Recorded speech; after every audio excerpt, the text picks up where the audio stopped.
अस्सलामु अलैकुम वरहमतुल्लाहि वबरकातुहू।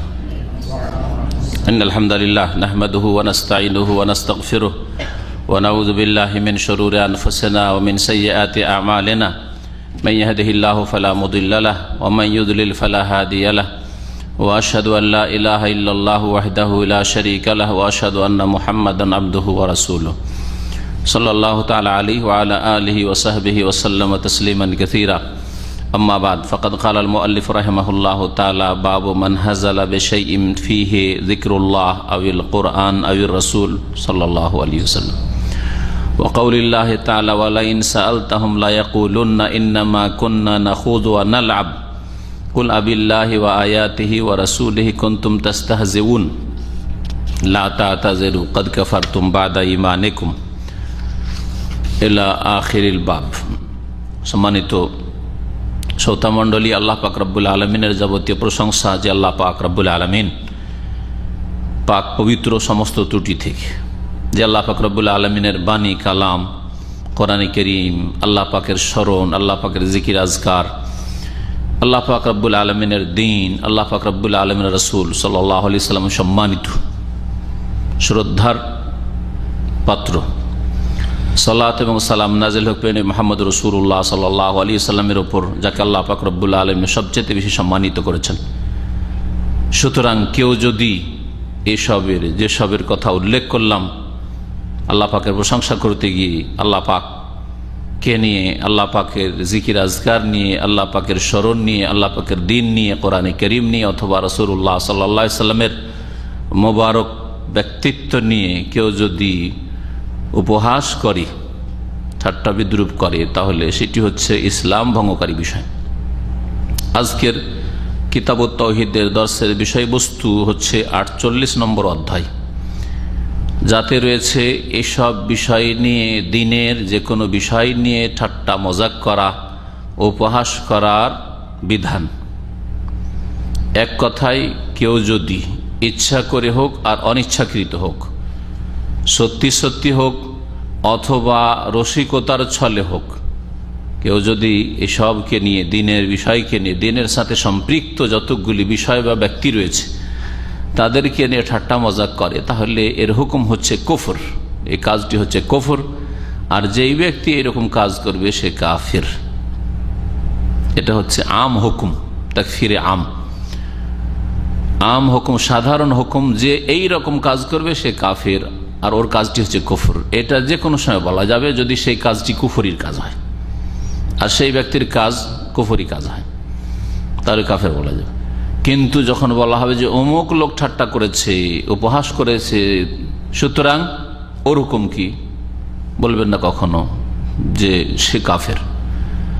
ওই ক্ষেত্রে খাস করে নির্ধারিত করে একজনকে কাফের ফতোয়া দেওয়ার কাজটি জনসাধারণের নয়, সাধারণ আলেমদের নয়, বরং এটা হচ্ছে কাজার বিষয়, ইসলামিক আদালতের বিষয়। ইসলামিক আদালতে এই কেস হবে, মোকদ্দমা পেশ করা হবে, আর তাতে কাজী, ইসলামিক দেশে, মুসলিম দেশের কাজী, হাকিম, সে ফয়সালা করবে। যদি বলে যে হ্যাঁ সত্যি কাফের, তখন তাকে তার কুফরির মুরতাদ হওয়ার শাস্তি দেওয়া হবে। এই কুফরির বিষয়টি সাধারণভাবে ছেড়ে দেওয়া হয় না সাধারণ মানুষের ওপর, না সাধারণ আলেমদের ওপর। এটি হচ্ছে কাজার বিষয়, আদালতের বিষয়। এই একটি বিষয় আজকে মনে রাখবেন। লেখক বলছেন বাবু মান হাজালা বিশাইইন, এই অধ্যায় হচ্ছে ওই সব লোকদের সম্পর্কে যারা কোনো কিছু, এমন কোনো কিছু নিয়ে উপহাস করে, ঠাট্টা করে। আল হাজল হচ্ছে জিদ্দের বহু বচন। জিদ মানে সত্যি সত্যি কথা বলা। আপনি কারোর সাথে কথা বলছেন, বলছেন আমি সত্যি সত্যি বলছি, যেটা বলছি সত্যি বলছি। আর একটা হচ্ছে আমি রসিকতার ছলে বলছি, তো রসিকতাকে হাজল বলা হয়। আর সত্যি যে কথাটা বলছেন সেটাকে বলা হয় আল জিদ। তালাকের ক্ষেত্রে নবী করিম সাল্লাল্লাহু আলাইহি ওয়াসাল্লাম হাদিস রয়েছে 3টি বিষয়ের ক্ষেত্রে, তার মধ্যে একটি হচ্ছে তালাক। হ্যাঁ, তালাক, বিবাহ আর রাজাত, ফিরিয়ে নেওয়া। সালাসুন জিদ্দুহুন্না জিদ্দুন ওয়া হাজলুহুন্না জিদ্দুন, ওখানে জিদ্দের বিপরীত হাজল ব্যবহৃত হয়েছে। 3টি বিষয় রয়েছে, যার সত্যি সত্যি কথাটাও সত্যি, মানে হয়ে যাবে, ঘটে যাবে, আর যদি ওয়াহাজুলহন্না জিদ্দুন, আর যদি ঠাট্টা রহস্য করে বলে, রসিকতার ছলে বলে, তবুও সেটা জিদ মানে সত্যি সত্যি হয়ে যাবে। তার মধ্যে একটি হচ্ছে তালাক। আপনি স্ত্রীকে আদর করতে করতে, হ্যাঁ, খুব স্নেহ করতে করতে তালাক বলে দিলেন, রসিকতায় তালাক হয়ে যাবে। ইচ্ছা করে না, নাই করে না, আমি তো ইচ্ছা করে তালাক বলি না, আমি তো একটু রহস্য ছলে রসিকতার ছলে বলেছি, তালাক হয়ে যাবে। নবী করিম সাল্লাল্লাহু আলাইহি ওয়াসাল্লাম সহিহ হাদিস। ওখানে হাজল আর জিদ পরস্পর বিরোধী বিপরীত শব্দ ব্যবহৃত হয়েছে, এখানে হাজল শব্দটি ব্যবহার করেছে লেখক। কেউ যদি উপহাস করে, ঠাট্টা করে, বেশাইন এমন কিছু নিয়ে, ফিহে যাতে রয়েছে জিক্রুল্লাহ, আল্লাহ পাকের স্মরণ, আল্লাহর নাম হোক, আল্লাহ পাকের সিফাত গুণাবলী হোক, আল্লাহর একটি নাম তাকে শুনতে একটু মানে প্রথম জীবনে শুনেছে, আর সেটা নিয়ে বারবার কি করছে, ঠাট্টা মজাক করছে, হয়তো কুফর। আল্লাহ পাক রব্বুল আলামিনের গুণাবলী নিয়ে কই ঠাট্টা করে, আল্লাহ পাক রব্বুল আলামিন আল্লাহ প্রথম আকাশে প্রতি রাতে নেমে আসেন, আর তারপরে হ্যাঁ হ্যাঁ করে একটু হাসল, রসিকতা করলো, কুফর। যিকরুল্লাহ আল্লাহ পাকের আলোচনা রয়েছে, এটা কোরআন হাদিসের কথা, ইয়ানজুল রাব্বুনা তাবারাকা ওয়া তাআলা, তাহলে অনেক ব্যাপক কথা এটি। আল্লাহ পাক রব্বুল আলামিনের জিকির স্মরণ হচ্ছে সালাত, নামাজ পড়া দেখে তাকে, জীবনে নামাজ পড়েনি মুসলিমের সন্তান এমনও আছে, হ্যাঁ, নামাজ পড়া দেখে রুকু করছে, সেজদা করেছে, এত শিক্ষিত মানুষ, আর এত পরিষ্কার পরিচ্ছন্ন কাপড়, এত স্মার্ট লোক, আরে মাথাকে আর কপালকে একবার লুটিয়ে দিচ্ছে মাটিতে, দেখে হাসছে, কুফর। সে উপহাস করলো যিকরুল্লাহকে নিয়ে। এইরকমই আমাদের দেশের কিছু মূর্খ লোকেরা রোজাদারকে দিনে ঠাট্টা করে। আমাদের শোনা ছোটকালে একজন লোক গ্রামের আরেকজনকে জিজ্ঞেস করছে, রোজা রেখেছিস? বুঝছে, কেন রোজা রাখবো, তোর নাই খাইতে নেই, তুই রোজা রাখ, আমার খাবার অভাব আছে, রোজা রাখবো। ওই তো রসিকতা করে বলছে, ওর সাথে রসিকতার ছলে বলছে, কিন্তু কুফরি কথা বললো, কাফির হয়ে গেল সে, মোরতাদ। রোজা না রেখে সে ফাসেক, বড় কাবিরা গুনাহকারী ছিল, কাফের হয়নি রোজাকে অস্বীকার না করলে, কিন্তু এখানে ঠাট্টা করলো, উপহাস করলো রোজাকে নিয়ে। আমি কি গরিব, খাইতে পাই না যে রোজা রাখবো? তুই খাইতে পারিস না, তুই পয়সা বাঁচাইছিস, তুই রোজা রাখ, কুফর।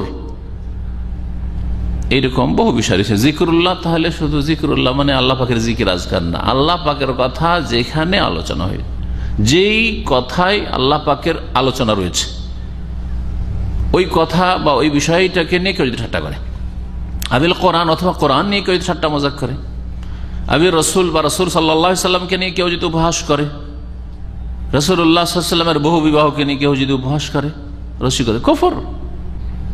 এইরকমই রাসূলুল্লাহ সাল্লাল্লাহু আলাইহি ওয়াসাল্লাম যেটাকে দিন হিসাবে পালন করেছেন, দাড়ি, টাকনার উপর কাপড় ইত্যাদি সব নিয়ে কেউ যদি রসিকতা করে, তাহলে কুফর। রাসূলুল্লাহ সাল্লাল্লাহু আলাইহি ওয়াসাল্লামের নাম আছে সাল্লাল্লাহু আলাইহি ওয়াসাল্লাম, কেউ এটাকে ব্যঙ্গ করে, বিকৃত করে ঠাট্টা করছে, হয়তো সাল্লাল্লাহু আলাইহি ওয়াসাল্লামটাকে, কুফর। রাসূলুল্লাহ সাল্লাল্লাহু আলাইহি ওয়াসাল্লামের উপর সালাত সালাম দরুদ সালাম নিয়ে উপহাস করলো, একটু ব্যঙ্গ করলো, কুফর। তো ব্যাপকতা রয়েছে এই অধ্যায়, এমন কোনো কিছু যাতে আল্লাহর কথা রয়েছে, কোরআনের কথা রয়েছে, রাসূলের কথা রয়েছে সাল্লাল্লাহু আলাইহি ওয়াসাল্লাম, তা নিয়ে যদি কেউ উপহাস করে, তাহলে সে, তার হুকুম হচ্ছে কুফর। আর কুফরি হচ্ছে তৌহিদের পরিপন্থী। এই জন্য কিতাবুত তাওহীদে অধ্যায়টি নিয়ে আসা হয়েছে। ভাষ্যকার এজন্য বলছেন যে এর হুকুম হচ্ছে আন্নাহু কুফরুন, এটা হচ্ছে কুফর মুনাফিন লিত-তাওহীদ, তাওহীদের পরিপন্থী। কুফরি হচ্ছে তাওহীদের বিপরীত, দুটো একত্রিত হতে পারে না। একটা লোক মুসলিমও আছে আর কুফরিও করছে, হইতে পারে না। বড় কুফরি যদি হয় তাহলে বসে মুসলিম নেই, তাওহীদ নেই তার। মহান আল্লাহ পাক ইরশাদ করেছেন ওয়াকাউলিল্লাহ তাআলা, এই আয়াত দিয়ে শুরু করেছেন অধ্যায়টিকে, আর একটা হাদিস নিয়ে এসেছেন। এই আয়াতের শানে নজুলে যে হাদিসটি রয়েছে,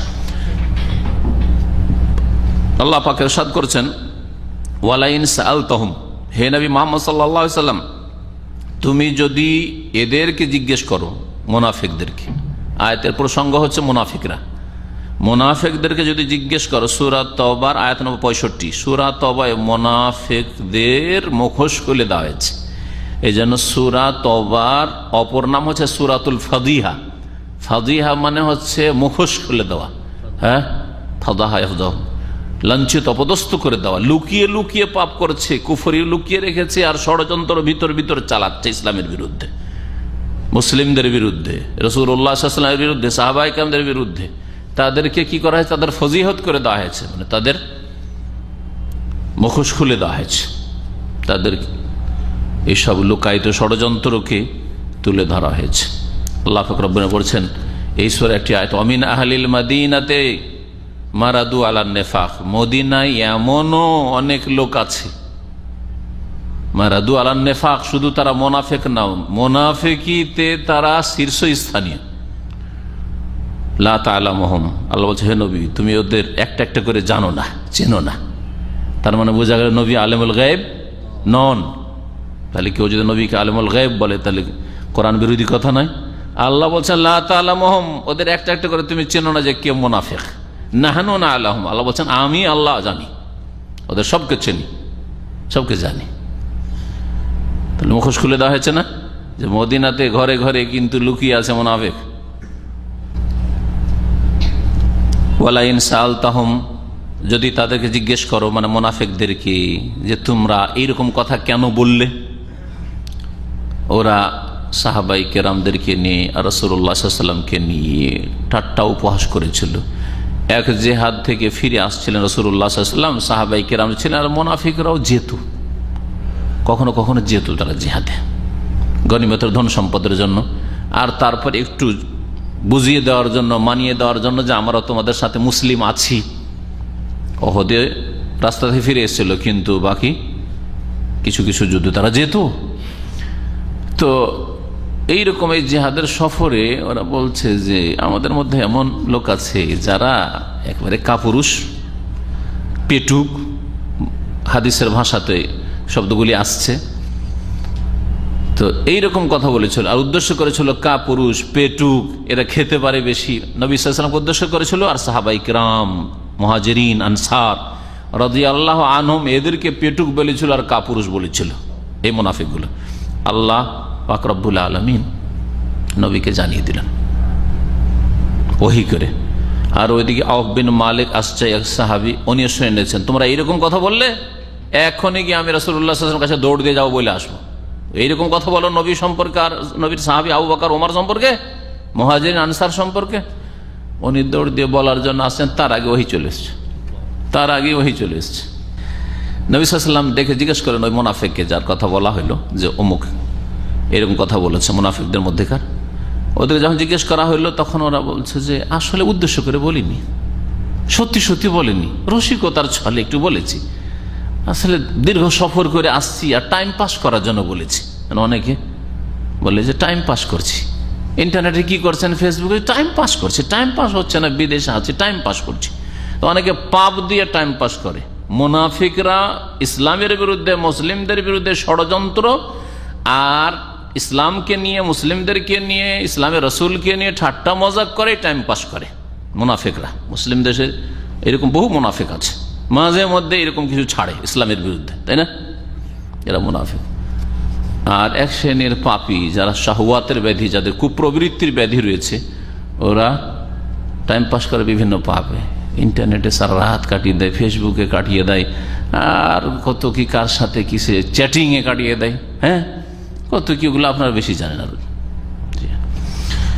গুনাহার কাজে আর সময়ের অপচয়ের কাজে কখনো আপনি সময় কাটাবেন আর বলবেন টাইম পাস করেছিলাম না। টাইম পাস করবেন, ভালো কাজে টাইম পাস করেন, আর ইবাদত বন্দেগীতে টাইম পাস করেন, হালাল রুজি তলাশ করাই ঠিক আছে, ওভার টাইম করেন, পার্ট টাইম করাই টাইম পাস করেন, এলম শিখাই টাইম পাস করেন, আমল করাই টাইম পাস করেন, তাহাজ্জুদ পড়াই টাইম পাস করেন। টাইম পাস হয় না তো সকালবেলা ডিউটি না, বিকালে ডিউটি আছে তো সকালবেলা সালাতুদ দুহা পড়ে টাইম পাস করেন। হ্যাঁ, এর আগে যখন জিজ্ঞেস করলেন রাসূলুল্লাহ সাল্লাল্লাহু আলাইহি ওয়াসাল্লাম, আল্লাহ বলছেন তুমি যদি ওদেরকে জিজ্ঞেস করো কি বলবে জানো? লা ইয়াকুলুন্না, অবশ্যই মুনাফিকরা বলবে ইন্নামা কুন্না নাখুদু ওয়া নালআব, আমরা তো একটু খেল তামাশা করছিলাম, একটু খেলাধুলার ছলে আর একটু রসিকতার ছলে বলেছিলাম। আল খৌজ মানে এমনি টাইম পাস করার জন্য কথা বলা, খাজা ফিল হাদিস, আর লাইবাই আল আউ মানে খেলাধুলা করা।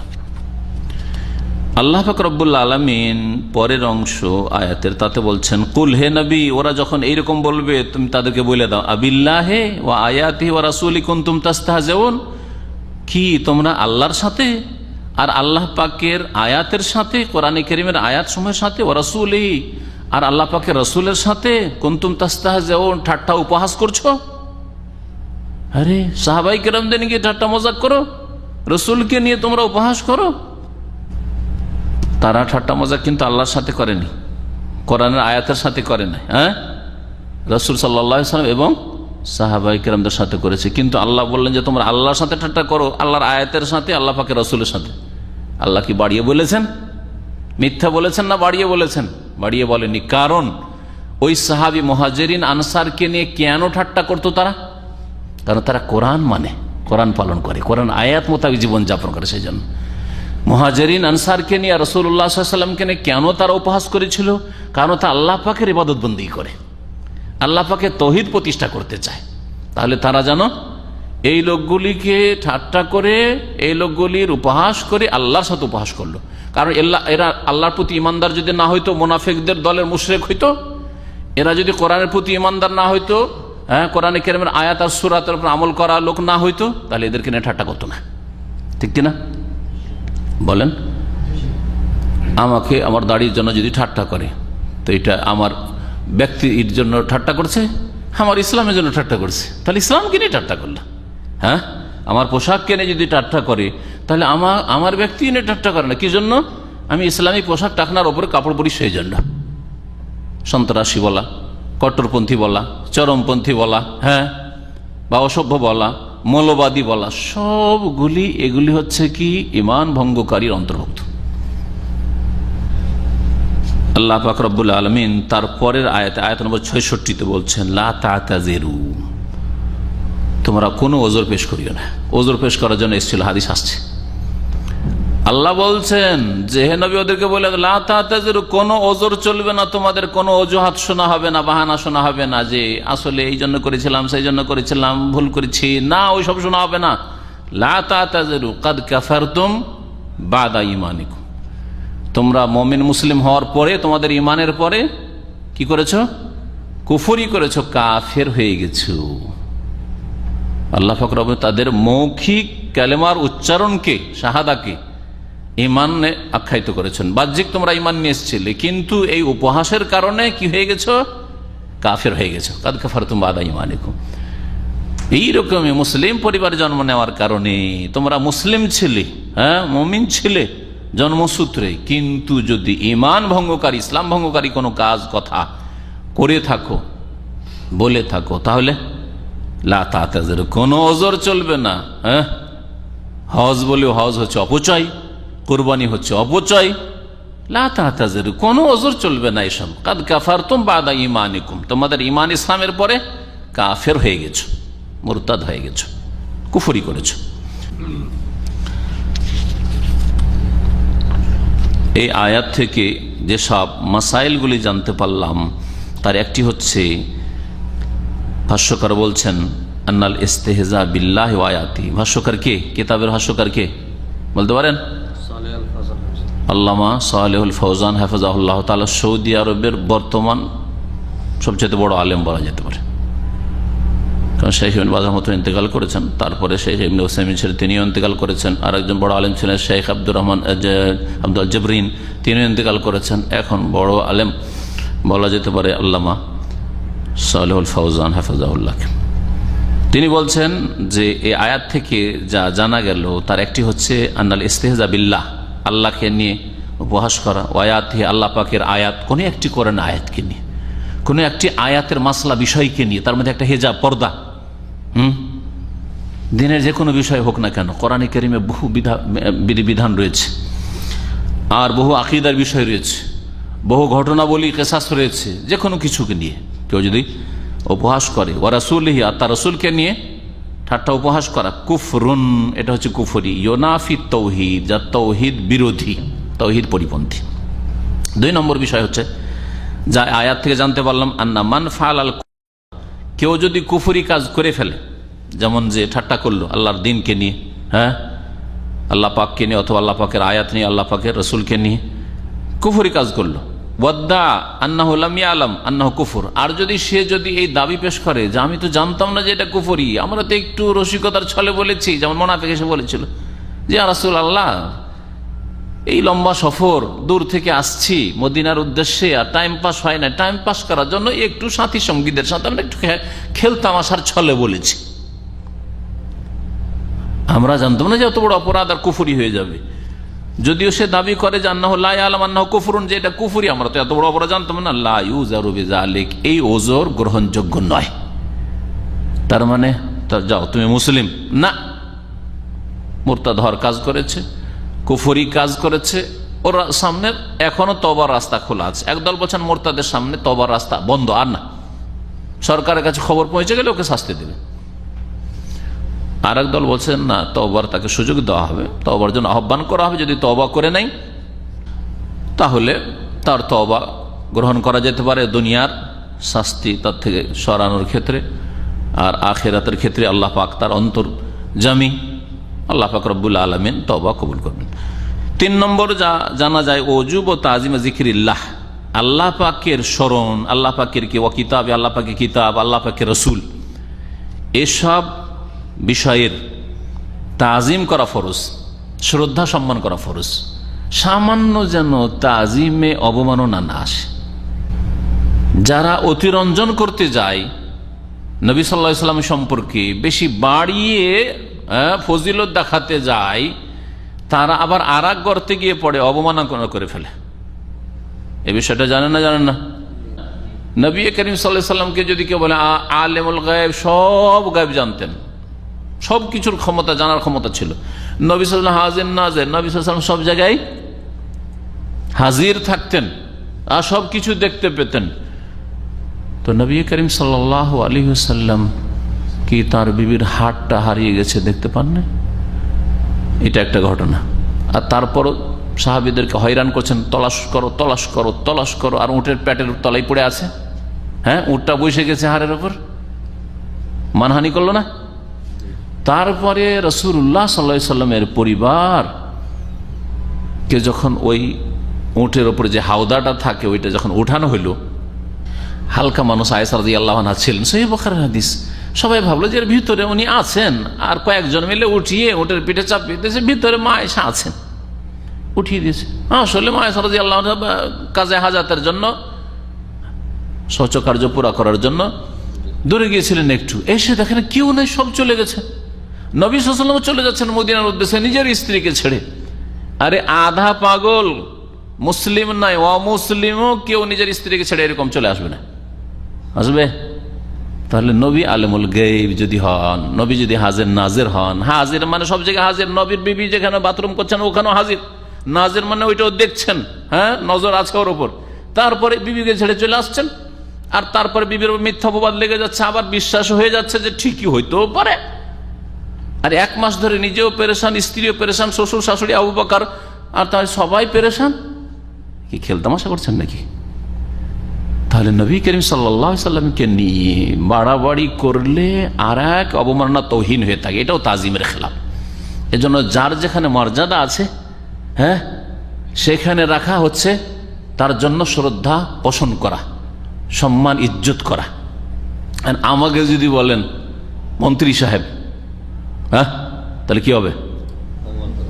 হ্যাঁ, রাষ্ট্রপতি সাহেব, তো কি হবে বলেন? আরে মজাক করা হবে না, অপমান করা হবে না? তার বোঝা গেল নিচেও যদি নামান সেটাও অপমান, আর ওপরে যদি চড়ান সেটাও অপমান। এবার বুঝতে পেরেছেন তো? জি হ্যাঁ। তো বিদাতিরা এই কাজটা করেছে। নবী করিম সাল্লাল্লাহু আলাইহি ওয়াসাল্লামকে বাড়িয়ে নবী মাটির পয়দাই নয়, নবী মানুষই না, নবী নূরের পয়দা, আর নবী আলমুল গায়ব, নবী হাজির নাজির, নবী সবকিছুই দিতে পারেন। আর যেই লোক দিতে পারেন সে নিজের একটা ছেলে সন্তান রাখতে পারেন না? যেই লোক দিতে পারেন, সবকিছুর ক্ষমতা রাখেন, নিজের নাতি হোসেন রাদিয়াল্লাহু তাআলা আনহুকে রক্ষাই করতে পারলেন না? হ্যাঁ, মসজিদ নববীর মেহরাবে ওমর রাদিয়াল্লাহু তাআলা আনহুকে শহীদ করা হচ্ছে, তার শ্বশুর সাহেবকে তাকে রক্ষা করতে পারলেন না? সবকিছু দিতে পারেন, মুখতারিকুল, এগুলো সবগুলি বেরলবি রিজভি আকীদা। অধিকাংশ সুফিদের এগুলো আকীদা, বুঝছেন? তাহলে কি বলবেন? তাহলে সবকিছু সবাইকে দিতে পারেন আর আপনজনকে রক্ষা করতে পারেন না। নবী সাল্লাল্লাহু আলাইহি ওয়াসাল্লাম সারা দুনিয়া সবাইকে দিতে পারে আর নিজের মাথাটাকে আহত হতে থেকে বাঁচাইতে পারলেন না? দাঁতটা মোবারক, দাঁত ভেঙে যাচ্ছে, ওহদে বাঁচাইতে পারলেন না?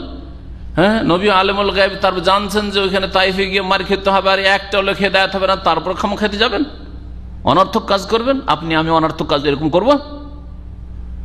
এইরকম নবী সাল্লাল্লাহু আলাইহি ওয়াসাল্লামের পুরো সিরাত ভরপুর রয়েছে। এক কথায় কোনো ব্যক্তিকে উপরে উঠাইলেও তার মানহানি হয় তাজিমের খেলাফ, আর নিচে নামাইলেও তাজিমের খেলাফ। যেখানে যাকে আল্লাহ পাক রেখেছেন সেখানে তাকে রাখতে হবে।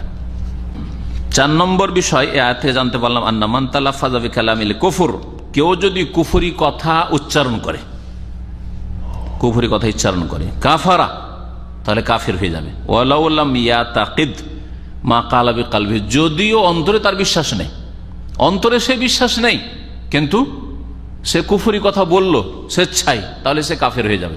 যেমন একটু আগে উদাহরণ দিলাম, একজন মুসলিম আরেকজন মুসলিমকে বলছে যে রোজা রেখেছিস? বলছে রোজা রেখে কি হবে? তুই রোজা রেখেছিস? বলছে আমি তো রোজা রাখছি। যে তুই খেতে পাইস না, সে রোজা রাখছিস? হ্যাঁ, আমি কি রোজা রাখবো? ওর অন্তরে কিন্তু এ কথা বিশ্বাস নাই যে ও খেতে পাই না আর আমি খুব খেতে পাচ্ছি, আর রোজা অস্বীকার করি এ কথা নাই, রোজা অস্বীকার করে না কিন্তু রাখে না, রসিকতার ছলে, বলো ঠিক কিনা? কাফের হবে না? হবে না? হ্যাঁ, ওই কথাই বলছেন। কেউ যদি কুফরি কথা বলে তাহলে কাফের হয়ে যাবে, যদিও যা বলল তা আর বিশ্বাস অন্তরে নেই, ও কথা অন্তরে বিশ্বাস করে না। এখানে আর একটা এর আনুষঙ্গিক বিষয় জেনেন না, সেটা হচ্ছে যে কুফরি কথা অন্যের নকল করলে কুফরি হয় না। নাকলে কুফর, কুফর না বাসাদ, ফার্সিতে একটা কথা আছে, কুফরি কথা নকল করলে। আমি এইরকমই তৌহিদ সুন্নতের অনুসারী আলেম ওলামারা অনেক সুফি কাফেরদের, হ্যাঁ, তারপরে নাস্তিকদের কথা নকল করছি। আল্লাহ নেই কে বলেছে? কার্ল মার্কস বলছে। হ্যাঁ, ধর্ম হচ্ছে আফিম ইত্যাদি, নেশা। তো এই যে কুফরি কথা নকল করলাম, এটা কুফরি নয় আমার জন্য, কারণ উদ্ধৃতি নকল করলাম যে অমুক এই কথা বলেছে। ওই রকমই এক শ্রেণীর লোকেরা এরকম বলে, ইমান ভঙ্গকারী বিষয় বলে, শিরকি কথা বলে, তো তাতে আমার শিরক হয় না, আমার কুফরি হয় না। কুফরি কথা নকল করলে কুফরি হয় না, কিন্তু আপনার বিশ্বাস নেই তারপরে কুফরি কথা আপনি বলে যাচ্ছেন, তাহলে সেটা কুফরি হবে। কারণ দলিল কিভাবে? এই আয়াতে ওই মুনাফিককে যখন জিজ্ঞাসা করা হলো, তখন মুনাফিক কি বলেছিল? ইয়া রাসূলুল্লাহ, আমি তো অন্তর থেকে বলিনি, অন্তর থেকে তো আর পেটুক বলিনি আপনার সাথী সঙ্গীদেরকে আর আপনাদেরকে, আর অন্তর থেকে তো কাপুরুষ বলিনি, হ্যাঁ, বিশ্বাস করে বলিনি, কিন্তু এটা কি করেছিলাম? একটু টাইম পাস করার জন্য আর রসিকতার ছলে সাথী সঙ্গীদের সাথে কথাবার্তায় বলে ফেলেছি, অন্তর থেকে বিশ্বাস করে বলিনি কথা বলেছে। তারপর ওজর কবুল করা হয়েছে, লা তাতাযিরু, ওজর চলবে না, কাদ কাফারতুম বা'দা ঈমানিকুম, ঈমানের পরে কাফের হয়ে গেছে। আন ইবনে উমার ওয়া মুহাম্মদ ইবনে কাব ওয়া যায়েদ ইবনে আসলাম ওয়া কাতাদা দাখালা হাদিসু বা'দিহিম ফি বা'জ, বলছেন যে আব্দুল্লাহ বিন উমার আর মুহাম্মদ বিন কাব আর যায়েদ ইবনে আসলাম আর কাতাদা, এই কয়েকজন, ইবনে উমার ইনি সাহাবী, আব্দুল্লাহ বিন উমার ইবনে খাত্তাব রাদিয়াল্লাহু আনহুমা সাহাবী, প্রখ্যাত সাহাবী, আর মুহাম্মদ বিন কাব বিন সুলাইম আল কুরাজি আল মাদানী, তিনি তাবেঈ, 120 হিজরি তার ইন্তেকাল, তাবেঈ। যায়েদ ইবনে আসলাম তিনি ওমর ইবনে খাত্তাব রাদিয়াল্লাহু আনহুর স্বাধীনকৃত গোলাম, তার ইন্তেকাল 136-এ, তাবেঈ। তারপরে কাতাদা, তিনিও তাবেঈ, কাতাদা ইবনে দিআমা সাদ্দুসি, মুফাসসির হাফেজ, 117 হিজরিতে তার ইন্তেকাল। একজন সাহাবী আর কয়জন তাবেঈ? 3 জন, ঠিক না? এই হাদিসটা একটা লম্বা হাদিস, কিন্তু একজনের সবগুলি বর্ণনা করেন নাই, কিছু একজন, কিছু আরেকজন, কিছু আরেকজন, কিছু আরেকজন, সবগুলির কথা মিলিয়ে জুলিয়ে পুরো ঘটনাটা পারফেক্ট হয়েছে, হ্যাঁ, সম্পূর্ণ হয়েছে, একসাথে এখানে বয়ান করা হয়েছে, যাতে করে ঘটনাটা সম্পূর্ণভাবে একসাথে পেশ করা সম্ভব হয়। এই জন্য বলছেন দাখালা হাদিস ও বাযহিম ফি বায, তাদের একের হাদিস আর একজনের হাদিসে প্রবেশ করেছে, মানে একজনের হাদিসে কিছু আছে, আরেকজনের হাদিসে কিছু বর্ণিত আছে, আরেকজনের হাদিসে কিছু আছে, সবগুলিকে একসাথে মিক্স করে মিলিয়ে বর্ণনা করা হয়েছে। আন্নাহু ক্বালা রাজুলুন ফি গাযওয়াতি তাবুক, তাবুক যুদ্ধে একজন মুনাফিক বলেছিল। এখন আয়াতের তাফসীর শুনেন, যার দিকে ইঙ্গিত তখন করছিলাম। হ্যাঁ, ওই মুনাফিক কি বলেছিল? মা রাআইনা মিসলা কুরাইনা হাউলাহ, আমি আমাদের এই কারি ওলামা আর হাফেজদের মতো আর কাউকে দেখিনি। কারির জামা হচ্ছে কোররা। আজকালকার কারি কারা? আজকালকার কারি ওরা যারা হাফেজ টাফেজ নাই কিন্তু সুন্দর কেরাতটা করতে পারে, শুদ্ধ তাজবিদের সাথে তিলাওয়াতটা করতে পারে, ওদেরকে কি বলা হয়? কারি সাহেব, কোররা। কিন্তু নবী সাল্লাল্লাহু আলাইহি ওয়াসাল্লামের জামানায়, সাহাবায়ে কেরামদের জামানায় কোররা বলা হয়তো ওই সব লোকদেরকে যাদের কোরআন মুখস্থ আছে আর কোরআন সুন্দর তেলাওয়াত করে আর কোরআনের অর্থ বুঝে, তার মানে আলেমের দিনকে বলা হয়। আর এই গুণটা আলেমের, একজন আলেম কোরআন শুদ্ধ তেলাওয়াত করে আর কোরআন মুখস্থ রাখে আর কোরআনের অর্থ বুঝে, বুঝছেন না? তাহলে এখানে কোররা মানে ওলামা, কোররা মানে কি? ওলামা। এটা ছিল প্রথম যুগের পরিভাষা। তার ধীরে ধীরে তিন ভাগে ভাগ করেছে, ওলামা, আলেমের জামা ওলামা, আর কারি জামা কোররা, আর হাফেজের জামা হুফাজ। হাফেজ আলাদা করে শুধু মুখস্থ, শুধু কারি কোররা, হ্যাঁ কারি, আর আলেম ওলামা। হ্যাঁ, সাহাবায়ে কেরামদের জামানায়। তাহলে এর দ্বারা বোঝা গেল যে শুধু সুন্দর কেরাত করে ওই ফায়দা নেই, অর্থ বুঝতে হবে। হ্যাঁ, শুধু শুধু কোরআনের হাফেজ হয়ে ফায়দা নেই। সাহাবায়ে কেরামরা এরকম কেউ হইতেন না। একজন সাহাবী দেখাইতে পারবেন না যে কোরআনের হাফেজ অর্থ বুঝেন না, কোরআনের ভালো কারি অর্থ বুঝেন না, একটা কোন সাহাবী দেখাইতে পারবেন না। কারণ তাদের মাতৃভাষায় কোরআন কারীম নাজিল হয়েছে, আর একটা শব্দ না বুঝতে পারলে নবী করিম সাল্লাল্লাহু আলাইহি ওয়াসাল্লামকে তারা সাথে সাথে জিজ্ঞেস করতেন এর মানে কি বলতে চাইছেন আল্লাহ এখানে। আর অজ্ঞতার সাথে মুখস্থ করা, অজ্ঞতার সাথে সুন্দর সুন্দর সূরা তেলাওয়াত করা, এটা তাদের আদর্শ ছিল না। এই জন্যই বললাম যে আপনারা ছেলে মেয়েদেরকে দিন শিখাবেন। আমার ছেলেকে আমার আন্তরিক ইচ্ছা হাফেজে কোরআন করব, কখনো এরকম বলবেন না। হাফেজ আলেম করব, ঠিক আছে। আর না হলে যদি হাফেজ আলেম দুটোই সম্ভব না হয়, তো কিছু কোরআন তো অবশ্যই মুখস্থ একজন আলেম হলে আলেমে দিন করব, কোরআন হাদিসের আলেম করব। কারণ অর্থ জানা এটা হচ্ছে আসল উদ্দেশ্য। আল্লাহ কি সম্বোধন করতে চেয়েছেন আল্লাহ পাকের বান্দাদেরকে। এই মুনাফিক কি বলেছিল যে আমাদের এই আলেমদের মতো, মানে এই রাসূলুল্লাহ সাল্লাল্লাহু আলাইহি ওয়াসাল্লাম মুহাম্মদ আর তার সাথী সঙ্গীদের মতো আর কোন লোককে দেখিনি। আর গাবা বতুনান, পেট পূজার ক্ষেত্রে অত্যন্ত উদ্গ্রীব, পেট পূজায় অত্যন্ত আগ্রহী, মানে খেতে পেলে একেবারে হাজির। কত বড় ঠাট্টা, মজাক। ওয়ালা আকযাবা আলসনান, ভাষার দিক থেকে বড়ই মিথ্যুক। এইরকম মিথ্যুক আর দেখিনি। তার মানে চরম মিথ্যাবাদী এরা। নবী সাল্লাল্লাহু আলাইহি ওয়াসাল্লাম, সাহাবায়ে কেরাম কত বড় মুনাফিক, তাই না? 3 নম্বর, ওয়ালা আজবানা ইনদাল লিকা, আর যখন শত্রুর মুখোমুখি কোথাও যুদ্ধ হয় তখন এদের চাইতে বেশি কাপুরুষ আর কাউকে দেখিনি। তার মানে মুহাম্মদ সাল্লাল্লাহু আলাইহি সাল্লাম আর তার সাহাবায়ে কেরাম, মুহাজিরিন আনসার, মুনাফিকদের কাছে এরা ছিল কি? পেটুক, মিথ্যুক আর কাপুরুষ। জি, এই কথা বলল। ইয়ানি মুনাফিক উদ্দেশ্য করেছিল, ইয়ানি মানে উদ্দেশ্য করেছিল, আনা ইয়ানি উদ্দেশ্য করেছিল কাকে? রাসূলুল্লাহ, আল্লাহ পাকের রাসূল সাল্লাল্লাহু আলাইহি ওয়াসাল্লামকে। ওয়া আসহাবুল কুররা, আর তার সাথী ওলামাদেরকে, ওলামা হুফাজ এদেরকে। ফাকাল আউফ বিন মালিক, তখন আউফ বিন মালিক আশজাই, আসজা বংশের লোক ছিলেন। তিনি প্রথম খাইবারে হাজির হন ইসলাম কবুল করার পরে, আর তার ইন্তেকাল হয় 73 হিজরিতে রাদিয়াল্লাহু আনহু। এই আউফ বিন মালিক শুনে নিয়েছেন, যুবক ছেলে ছিলেন, শুনে নিয়েছেন। ওরা ভেবেছে একটা যুবক আছে, ওর সামনে বলে ফেলেছে এরকম কথা, আর জানে না যে এই যুবকের মধ্যে ইমান স্পিড আছে। হ্যাঁ, ইমানই গরম আছে, বরদাস্ত করবে না, দৌড় দিবে নবী সাল্লাল্লাহু আলাইহি ওয়াসাল্লামের কাছে, খবর পৌঁছে যাবে। ভাবতেই পারেনি। কাযাব, তাই আউফ বিন মালিক বলছে, এই তুমি মিথ্যুক, মিথ্যা কথা বলছো। ওয়ালাকিন্নাকা মুনাফিক, তুমি এত বড় কথা বললে নবীকে আর নবীর সাহাবাইকে, আবু বকর ওমরকে, এদেরকে বলছে যে এরা হচ্ছে কাপুরুষ, এরা হচ্ছে মিথ্যুক, এরা হচ্ছে পিটুক, এরকম কথা বললে? মিথ্যুক তুমি কেন বললে? এই জন্য যে তুমি ওয়ালাকিন্নাকা মুনাফিক, কারণ তুমি মুনাফিক। লাউ খবরান্না রাসূলুল্লাহ সাল্লাল্লাহু আলাইহি ওয়াসাল্লাম, আমি আল্লাহ পাকের রাসূল সাল্লাল্লাহু আলাইহি ওয়াসাল্লামকে এখনই অবশ্যই খবর দেব, এখনই সংবাদ দেব। তাহলে বোঝা গেল কেউ যদি আল্লাহ দ্রোহিতা করে, আল্লাহ নাফরমানি করে, গুনহার কাজ করে, তাহলে প্রশাসন নিজে যদি বিচার না করার ক্ষমতা রাখি, বিচার করার ক্ষমতা না রাখি, তাহলে প্রশাসন যার মাধ্যমে বিচার হতে পারে তার কাছে খবর পৌঁছানো শরীয়তি তরিকা।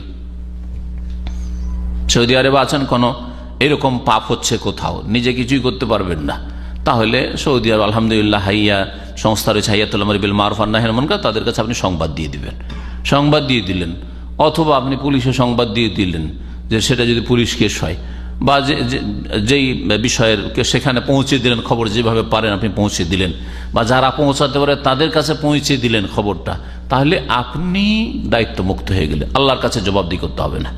আর আপনি বলছেন আমার দেশি লোকেরা তো করছে, নারী ব্যবসা করছে, আমার দেশের লোকেরা তো করছে, একটু মদ ফদ খাচ্ছে, মদ ফদের ব্যবসা করছে, আমার দেশি লোকেরাই তো করছে, আমার কোম্পানির লোকেরাই তো করছে, আর কোনো খবর দেন, কিয়ামতের দিনে আসামি হবেন আপনি।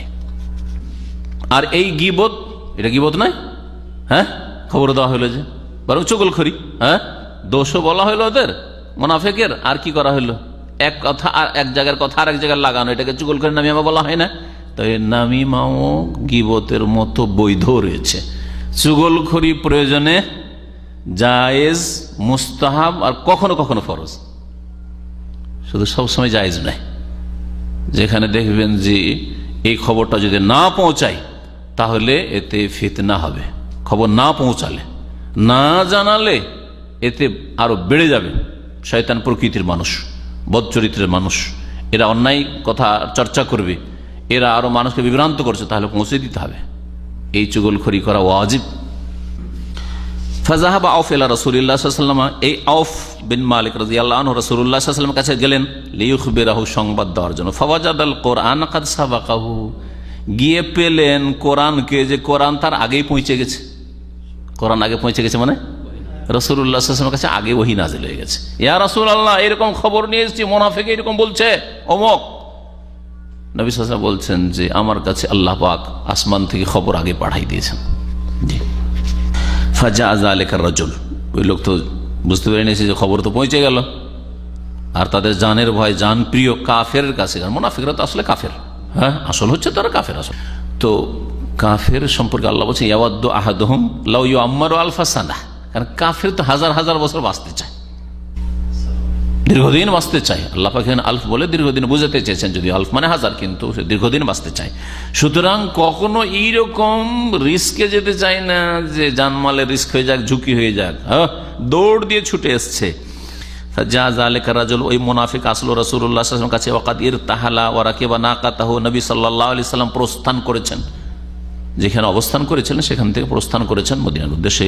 ওয়ারাকিবা নাকাতাহু, আর নিজের উষ্টির ওপর তিনি বসেও গেছেন, সওয়ার হয়ে গেছেন। ফাকালা ইয়া রাসূলুল্লাহ, এই মুনাফিক এসে বলে, হে আল্লাহর রাসূল, ইন্নামা কুন্না নাখুদু, আমরা আসলে একটু রসিকতা করছিলাম, সাথী সঙ্গীদের সাথে একটু রসিকতার ছলে বলেছিলাম। ওয়া নাতাহাদ্দাসু হাদিস আর রাখবে, আর যারা সওয়ার ব্যক্তি, হ্যাঁ, সওয়ার যারা মুসাফির মানুষ, ওটার পিঠে চেপে থাকে, এমনি ক্লান্ত হয়ে যায়, তো একে অপরের সাথে কথা বলে টাইম পাস করে। তো টাইম পাস করছিলাম, যেমন ট্রেনে যদি লম্বা সফর করেন বা প্লেনেও যদি লম্বা সফর, টাইম পাস হয় না, একবার এইটা পত্রিকা, একবার ওইটা পত্রিকা, একবার এইটা নয়, পাশের লোকের সাথে গল্প করা শুরু করলেন। অনেক সময় দেখা যায় পাশের সঙ্গী থাকে একেবারে মুখ ভারী করে এমন ভাবে বসে আছে যে কোন এমন একটা পর্দা আড় তৈরি করে আছে যে কথা বলার চান্স পাচ্ছেন না। তখন হয় কি, দুজনের একজনকে কমপক্ষে সারেন্ডার করতে হয়। সালাম আলাইকুম, কেমন আছেন, ভালো আছেন, বা হাউ আর ইউ, যদি অমুসলিম থাকে এত ইত্যাদি শুরু করতে হয়। না শুরু করলে ও কথা বলবে না, ও এমন মুডে আছে কথা বলবে না। 5 ঘন্টা সফর, 7 ঘন্টা সফর করলেও কথা বলবে না, টাইম পাস হয় না হয়তো। আর দেখছেন যে একটু গল্প সল্প করলে টাইম পাসে বুঝতে পারবো না কখন গিয়ে ল্যান্ড করে যাব, ঠিক না? হয় না, হয় না। মনে পড়ে গেল একটা ঘটনা, পিস টিভি বোম্বাই গেছি, আর যাওয়ার পরে ওই দিন ওদের অফিসিয়াল ড্রাইভার না, অফিসিয়াল ড্রাইভার মুসলিম, একটু দাঁড়িয়ে আছে বুঝতে পারি, আর অফিসিয়াল ড্রাইভার মানে প্রতিদিন দেখছি, ওকে চেনি, কিন্তু সেই দিন ও রাস্তার ড্রাইভার গাড়ি পাঠিয়েছে, ভাড়ার গাড়ি পাঠিয়ে দিয়েছে, হোটেলের নিচে নামলাম, একটু বিরক্তি বোধ করলাম মানসিক দিক থেকে, কারণ অপরিচিত গাড়িতে এমনি চড়তে চাই না, তারপর আবার দাঁড়িয়ে নাই, তো বুঝলাম কি জানি অমুসলিম, তারপরে ভারতে দাঁড়িয়ে নেই তো আর কি বুঝবো, তো বুঝলাম যে অমুসলিম, তো আরেক বিপদ, অমুসলিমের গাড়িতে তো চড়তেই চায় না সহজে। চড়ে নেওয়ার পরে আমি কিন্তু ওইভাবে বসে আছি, কথা বলা বলি নাই, আর যেতে হয় প্রায় ঘন্টাখানেক আমাকে স্টুডিওতে, হোটেল থেকে ঘন্টাখানেক, আমিও চুপচাপ বসে আছি। কারণ কথা না বলার ক্ষেত্রে আমি নিজেকে মনে করি আমি খুব পারি। কয়েক ঘন্টা যদি কেউ আমার সাথে কথা না বলে, তো আল্লাহর সাথে কথা বলে আমার চলে যায়। এটা অনেকে পারে না, কিন্তু আমি খুব পারি এটা। তো যাই হোক, আমি কথা বলছি না, বেশ কিছুক্ষণ যাওয়ার 15-20 মিনিট, আধা ঘন্টা হয়ে গেছে, কথা বলছি না। তখন ড্রাইভার আসলে মুসলিম, ইউপির লোক। তো তখন নিজে থেকে বলছে যে স্যার একটু আমাদের আটটা দূর করি, হ্যাঁ আটটাকে ভাঙি, কারণ আপনি কথা বলছেন না, টাইম পাস হচ্ছে না, তো একটু কি কোত্থেকে এসছেন, এইভাবে শুরু করে দিল। বিসমিল্লাহ হইল, এই তখন শুরু হলো, বুঝতে পারলাম। তখন জিজ্ঞেস করলাম যে তুমি কোথাকার, কোথায় বাড়ি, কি নাম তোমার, এই জানতে পারলাম মুসলিম। যাই হোক, আল্লাহ পাক হিদায়াত করেছে। তো যাই হোক, কথাই বলছিলাম যে এরকম হয় অনেক সময় হয় যে আপনিও কথা বলতে চাইছেন, ও কথা বলতে চাইছেন, এইরকম যদি দুইজন পাশাপাশি পড়ে যান তো দামাম থেকে ঢাকা গিয়ে নেমে যাবেন, একটু কথা হলো না, অথচ পাশে 5 ঘন্টা বসে থাকলেন। তো এই কথাই বলেছিল মুনাফিক বলেছিল আসলে আমাদের টাইম পাস হচ্ছিল না, তো আমরা একজন আরেকজনের সাথে আমরা মুসাফির মানুষ কথা বলে টাইম পাস করছিলাম। নাকতাও বেহি আনা আত-তারিক, একটা ইবারত এখানে ওইভাবে লেখা হয়, নাকতাবি আনা তারিক। আনা মানে হচ্ছে কষ্ট, আর তারিক মানে রাস্তা। রাস্তায় যে মানুষের কষ্ট ক্লেশ হয় তা আমরা দূর করছিলাম। রাস্তার কষ্ট ক্লেশ সফরের দূর করার উদ্দেশ্যে একটু রসিকতার ছলে এরকম কথা বলেছিলাম, গল্প গুজব করছিলাম। আর এখানে রয়েছে নোকাত্তেও বেহি আন্নাত তারিখ, তাহলে এর মানে কি হবে? আন্না মানে আমাদের থেকে রাস্তা কি করছিলাম, রাস্তা কাটছিলাম, মানে রাস্তা কমাচ্ছিলাম, রাস্তার দূরত্ব কমাচ্ছিলাম। রাস্তা অনেক দূর, কথা না বললে তো চলো একটু রসিকতা করো, একটু আমোদ ফুর্তি করো, একটু হাসলাম, হ্যাঁ মুহাম্মদ সাল্লাল্লাহু আলাইহি ওয়াসাল্লাম সাহাবায়ে কেরামদের কিনে একটু হাসাহাসি করলাম, টাইম পাস হয়ে গেল। এই ছিল মুনাফিকের উদ্দেশ্য। বলছে কালা ইবনে ওমর, আব্দুল্লাহ বিন ওমর সাহাবী বলছেন রাদিয়াল্লাহু আনহুমা, কাআন্নী আনজুরু ইলাইহি, আমি যেন ওই মুনাফিকটাকে দেখতে পাচ্ছি, এখন আমার নজরের সামনে ভাসছে। আমরা বলি না 50 বছর আগে একটা ঘটনা ঘটেছে বা 20 বছর আগে ঘটেছে, এখন আমার চোখের সামনে ভাসছে কথাটি, বলি না আমরা, ওই ভাষাতে বলছে কাআন্নী আনজুরু ইলাইহি, যেন এখন আমি দেখছি তার দিকে। মুতাআল্লিকান বিনিসআতি নাকাতি রাসূলিল্লাহ সাল্লাল্লাহু আলাইহি ওয়াসাল্লাম, সেই মুনাফিকটি জানের ভয়ে রাসূলুল্লাহ সাল্লাল্লাহু আলাইহি ওয়াসাল্লামের উষ্ট্রির রশি ধরে ঝুলছে। নবী সাল্লাল্লাহু আলাইহি ওয়াসাল্লাম উটের পিঠে চড়ে আছেন আর রশি ধরে নিয়েছে, আর উট হাঁটতে আছে আর রশি ধরে ঝুলছে। ইয়া রাসূলুল্লাহ ক্ষমা করে দেন, আমি আসলে এটাকে উদ্দেশ্য করে বলিনি, এটা রসিকতার ছলে বলেছি, টাইম পাস করছিলাম ইত্যাদি। রশি ধরে ওয়াইনাল হেজারাতা তানকুবু রিজলাইহি, আর পাথরগুলি, কারণ পাথরের জমি, হ্যাঁ পাথরওয়ালা জমি, মদিনার আশপাশ, মদিনা থেকে তাবুকের দিকে সব চারিদিকে পাহাড় আর পাথর, তো কুচি কুচি পাথর তার 2 পাকে যেন আহত করছিল, পায়ে আঘাত লাগছে পাথরের, হ্যাঁ কিন্তু সে ওই রশি ধরে, যে এই রশি রয়েছে কি বলছে উটের, বা এখানে বলতে পারেন যে গলায় যেটা থাকে ওটাকে গলাশি বলে আমাদের আঞ্চলিক ভাষা, বুঝেন গলাশি, যারা গরু টুরু পুষেছেন ওরা বুঝেন গলাশি, গলাতে যেটা দেওয়া থাকে ওইটা, তো গলাশি ধরে ঝুলছে, আর ওইদিকে পা ওর পাথরে, কোথায় যাচ্ছে পা আর কোথায় পাথর আঘাত লাগছে ওদিকে খেয়াল নেই, ওর জান নিয়ে চিন্তা হয়ে গেছে যে কি জানি কি করে আমাদের নবী সাল্লাল্লাহু আলাইহি ওয়াসাল্লাম। কিন্তু নবী সাল্লাল্লাহু আলাইহি ওয়াসাল্লাম কোনো মুনাফিককে হত্যা করেন না।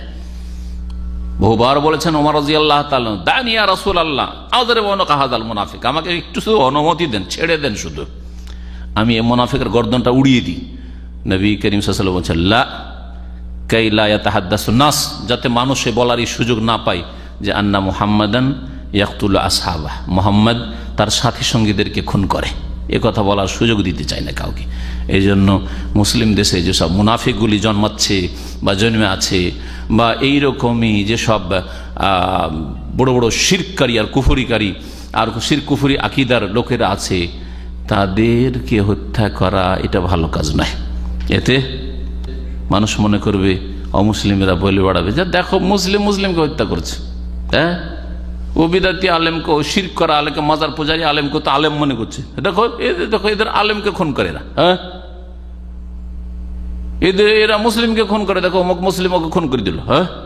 তো এই বলার সুযোগ যাতে না আসে, এই একটা মাসলা মনে রাখবেন। আর তারপর আর একটা মাসলা মনে রাখবেন যে জনসাধারণ কখনো এগুলির বাস্তবায়ন করতে পারে না, সেটাও করলে হাকিম, দেশের মালিক করবে, সরকার করবে। ওয়াহুয়া ইয়াকুল, আর ওই মুনাফিক বারবার করে বলছিল ইন্নামা কুন্না নাখুযু ওয়া নালআব ইয়া রাসূলুল্লাহ, আমরা তো একটু খেলতামাশা করছিলাম, খেলতামাশার ছলে বলেছিলাম, উদ্দেশ্য করে বলিনি। ফায়াকুলু রাসূলুল্লাহ সাল্লাল্লাহু আলাইহি ওয়াসাল্লাম, তখন বারবার রাসূলুল্লাহ সাল্লাল্লাহু আলাইহি ওয়াসাল্লাম এই কথাই উত্তরে বলছিলেন, আবিল্লাহি ওয়া আয়াতিহি ওয়া রাসূলিহি কুনতুম তাস্তাহজিউন, তোমরা কি আল্লাহ পাকের সাথে, তার আয়াতের সাথে, তার রাসূলের সাথে ঠাট্টা মজাক উপহাস করো? লা তাতাজিরু, কোনো ওজর করিও না, তোমার ওজর বলে লাভ নাই। লা তাতাজিরু কাদ কাফারতুম বাদা ঈমানিকুম, তোমাদের ঈমানের পরে, এর আগে মুসলিম ছিলে, মৌখিক মুসলিম, যদি অন্তরে না থাক, হ্যাঁ কালেমা পড়েছিলে, তোমরা এই তোমাদের এই ঈমানের পরে কি করেছো? কাফের হয়ে গেছো। সূরা তওবা আয়াত নম্বর 65-66। ওমা ইয়ালতাফিতু ইলাইহি, রাসূলুল্লাহ তার দিকে তাকাচ্ছিলেন না। ওমা ইয়াজিদুহু আলাইহি, আর এর বেশি তার সাথে কোনো কথাও বলছিলেন না। ও বারবার ওজর পেশ করে আর বারবার রাসূলুল্লাহ সাল্লাল্লাহু আলাইহি ওয়াসাল্লাম বলেন লা তাতাজিরু কাদ কাফারতুম বাদা ঈমানিকুম আবিল্লাহি ওয়া আয়াতিহি ওয়া রাসূলিহি কুনতুম তাস্তাহজিউন লা তাতাজিরু কাদ কাফারতুম বাদা ঈমানিকুম। সুন্দর হাদিস। এই হাদিস একজন মুসলিম যার অন্তরে মুনাফিকি চরিত্র রয়েছে, অথবা তার দিন সম্পর্কে অজ্ঞতা রয়েছে, আর দিনের কোনো বিষয় নিয়ে, দাড়ি নিয়ে, টাকনার ওপরের কাপড় নিয়ে, অথবা ইসলামিক রূপচেহারা নিয়ে, অথবা হেজাব পর্দা নিয়ে, অথবা নামাজ নিয়ে, অথবা যে কোনো দিনের বিষয় নিয়ে যারা ঠাট্টা মজাক করে, তাদের জন্য এতে আহার রয়েছে। আল্লাহ পাক এর মাধ্যমে ওদেরকে যেন হিদায়াত দান করেন। এই হাদিস থেকে যা জানা গেল, ভাষ্যকারের ভাষায় শুনি, বলছেন আল্লামা সালেহুল ফাউজান হাফিজাহুল্লাহ, বায়ানু মা তানতাওয়ি আলাইহি নুফুসুল মুনাফিকিন মিনাল আদাওয়াতি লিল্লাহি ওয়া রাসূলিহি ওয়াল মুমিনিন। এই হাদিস স্পষ্ট প্রমাণ করে যে মুনাফিকদের অন্তরে কত আল্লাহর শত্রুতা, রাসূলের শত্রুতা আর মুমিন মুসলিমের শত্রুতা ভরা আছে। আল্লাহ এই জন্য এই শ্রেণীর মানুষের সাথে হিংসুক, বিদ্বেষী আর মুনাফিক, এদের সম্পর্কে আল্লাহ বলেছেন যে কাদ বাদাতিল বাগদাউ মিন আফওয়াহিহিম। আর এইরকমই ইহুদি নাসারা প্রয়োজনে মাঝে মধ্যে প্রকাশ পেয়ে যায়, না হলে ভিতরে যে কত বিদ্বেষ আর শত্রুতা, ইসলামকে মুছে দেওয়ার প্ল্যানিং যে ভিতরে কত যে ভরা আছে, আল্লাহ পাক ভালো জানেন। আল্লাহ বলছেন কাদ বাদাতিল বাগদাউ মিন আফওয়াহিহিম, তাদের মুখ দিয়ে, তাদের জবানে, ভাষায় কি হয়েছে? শত্রুতা, বিদ্বেষ প্রকাশ পেয়ে গেছে। ওমা তুখফি সুদুরহুম আকবার, আর যেটুকু বেরিয়েছে সেটুকু অল্প স্বল্প, আর তাদের মনে যা লুকায়িত আছে, লুকিয়ে রেখেছে, তা এর চাইতে অনেক বেশি বড়, অনেক বড়, আরো বেশি শত্রুতা এদের মনে ভরা আছে। কত যে শত্রুতা ইহুদি নাসারার আর মুনাফিকদের, আর এইরকমই শিরক বিদআতপন্থীদের, আহলুত তাওহীদ কোরআন সুন্নাহর অনুসারীদের বিরুদ্ধে যে ভরা আছে, তো আল্লাহ পাক ভালো জানেন। কিছু কিছু মাঝে মধ্যে বেরিয়ে যায়, তখন বোঝা যায় এরা কত বিদ্বেষী। এইরকম হিংসুক চরিত্রের এক শ্রেণীর মুসলিমরা, নিজেদের একই আকীদার লোক, কিন্তু এত হিংসা ভিতরে ভরা আছে, মাঝে মধ্যে বাস্ট হয়ে যায়, তখন বোঝায় আরে এরাকে তো আলেমের দিন বলছিলাম, সহি আকীদার লোক বলছিলাম, কিন্তু এত বিদ্বেষী, এত অ্যালার্জি যে বরদাস্তি করতে পারে না। সুবহানাল্লাহ, বদ চরিত্র এটা, বদ চরিত্র। আপনার জাহের বাতেনের মতো হবে, আপনার ভিতরে যা আছে ওপরেও তাই থাকবে, আর ভিতরে একেবারে ময়লা আবর্জনা গলিজ ভরা থাকবে, পেশাব পায়খানা ভরা থাকবে, আর ওপরে সেন্ট মারবেন। এইরকম চরিত্রের মানুষ হবেন না, এটা হচ্ছে মুনাফিক। তো মুনাফিকরা ওই রকমই। 2 নম্বর যা জানা যায়, আন্না মান ইস্তাহজা বিল্লাহি ওয়া আয়াতিহি ওয়া রাসূলিহি ফাহুয়া কাফির। যেই ব্যক্তি আল্লাহকে নিয়ে, আল্লাহ পাকের আয়াত নিয়ে আর আল্লাহ পাকের রাসূলকে নিয়ে কি করবে? উপহাস করবে, ঠাট্টা করবে, ফাহুয়া কাফির, সে কাফের। ওয়াইন কানা মাজিহান, যদিও সে রসিকতার ছলে বলে, রসিকতার ছলে বলে। আজকাল ড্রামাগুলিতে এরকম হয়, ড্রামাগুলিতে ইসলামের বিভিন্ন জিনিস নিয়ে, কিন্তু বাস্তবে নাই, কিন্তু রসিকতার ছলে।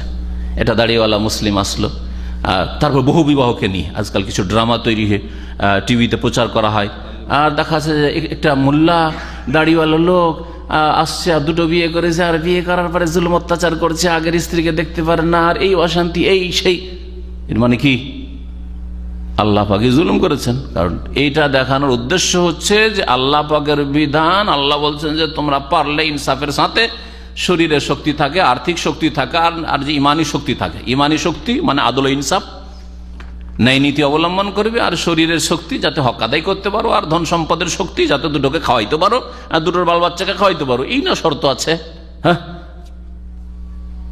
কিন্তু ড্রামাতে ঠাট্টা করা হচ্ছে, ড্রামা পেশ করা হচ্ছে যে কি অশান্তি, অশান্তি।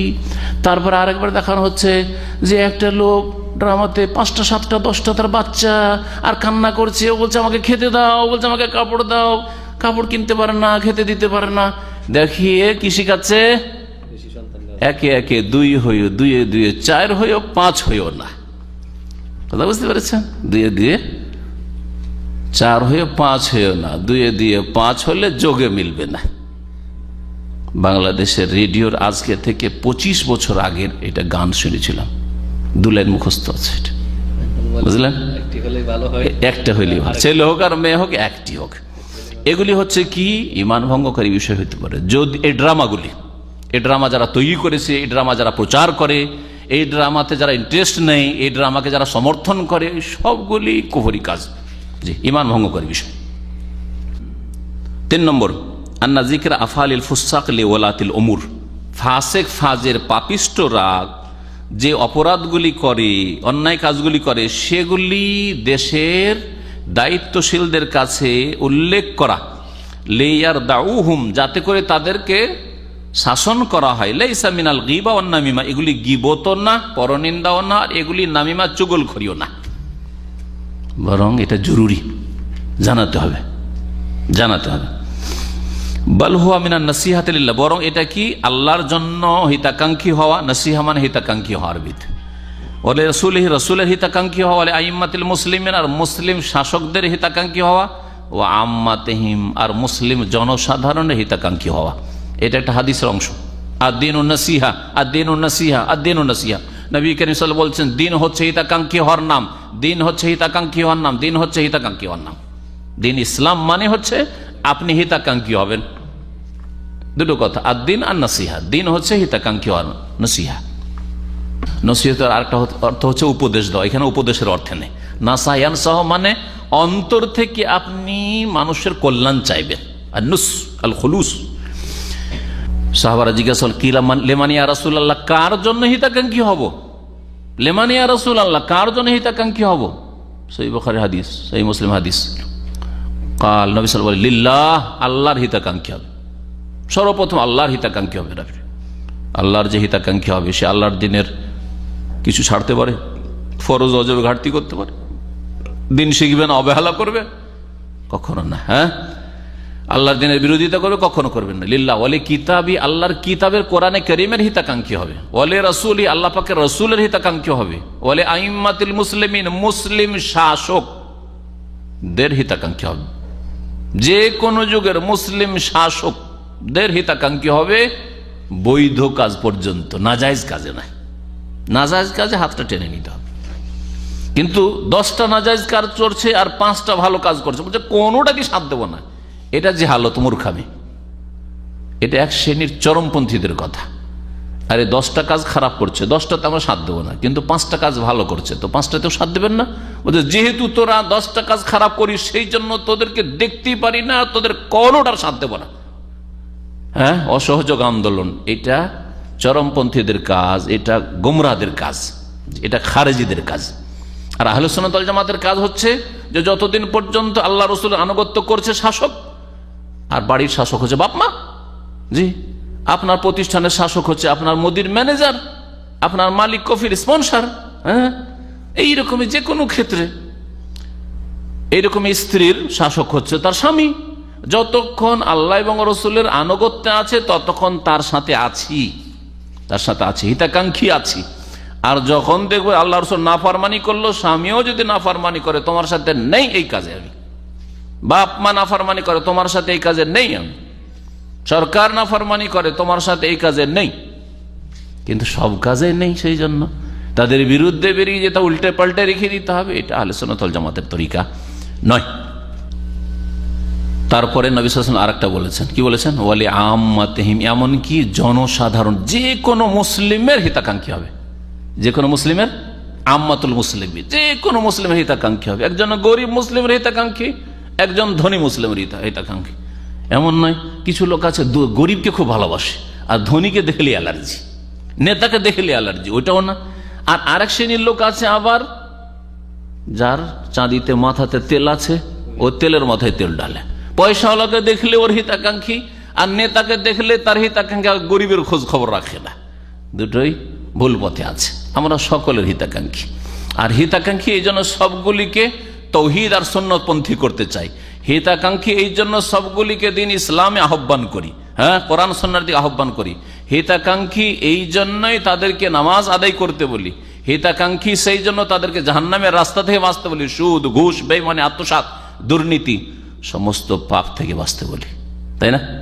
কারণ তার দীর্ঘ জীবনের বা চিরজীবনের, দীর্ঘ জীবন না, চিরজীবনের শান্তি কামনা করি।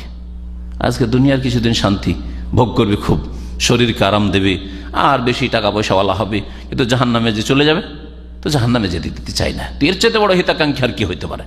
অমুসলিমকে ইসলামের দাওয়াত দেওয়া হচ্ছে তাদের হিতাকাঙ্ক্ষী হওয়া, মনে রাখবেন। কারণ তাদের স্থায়ী জগতে চিরকাল জাহান্নামে থাকবে এই লোক।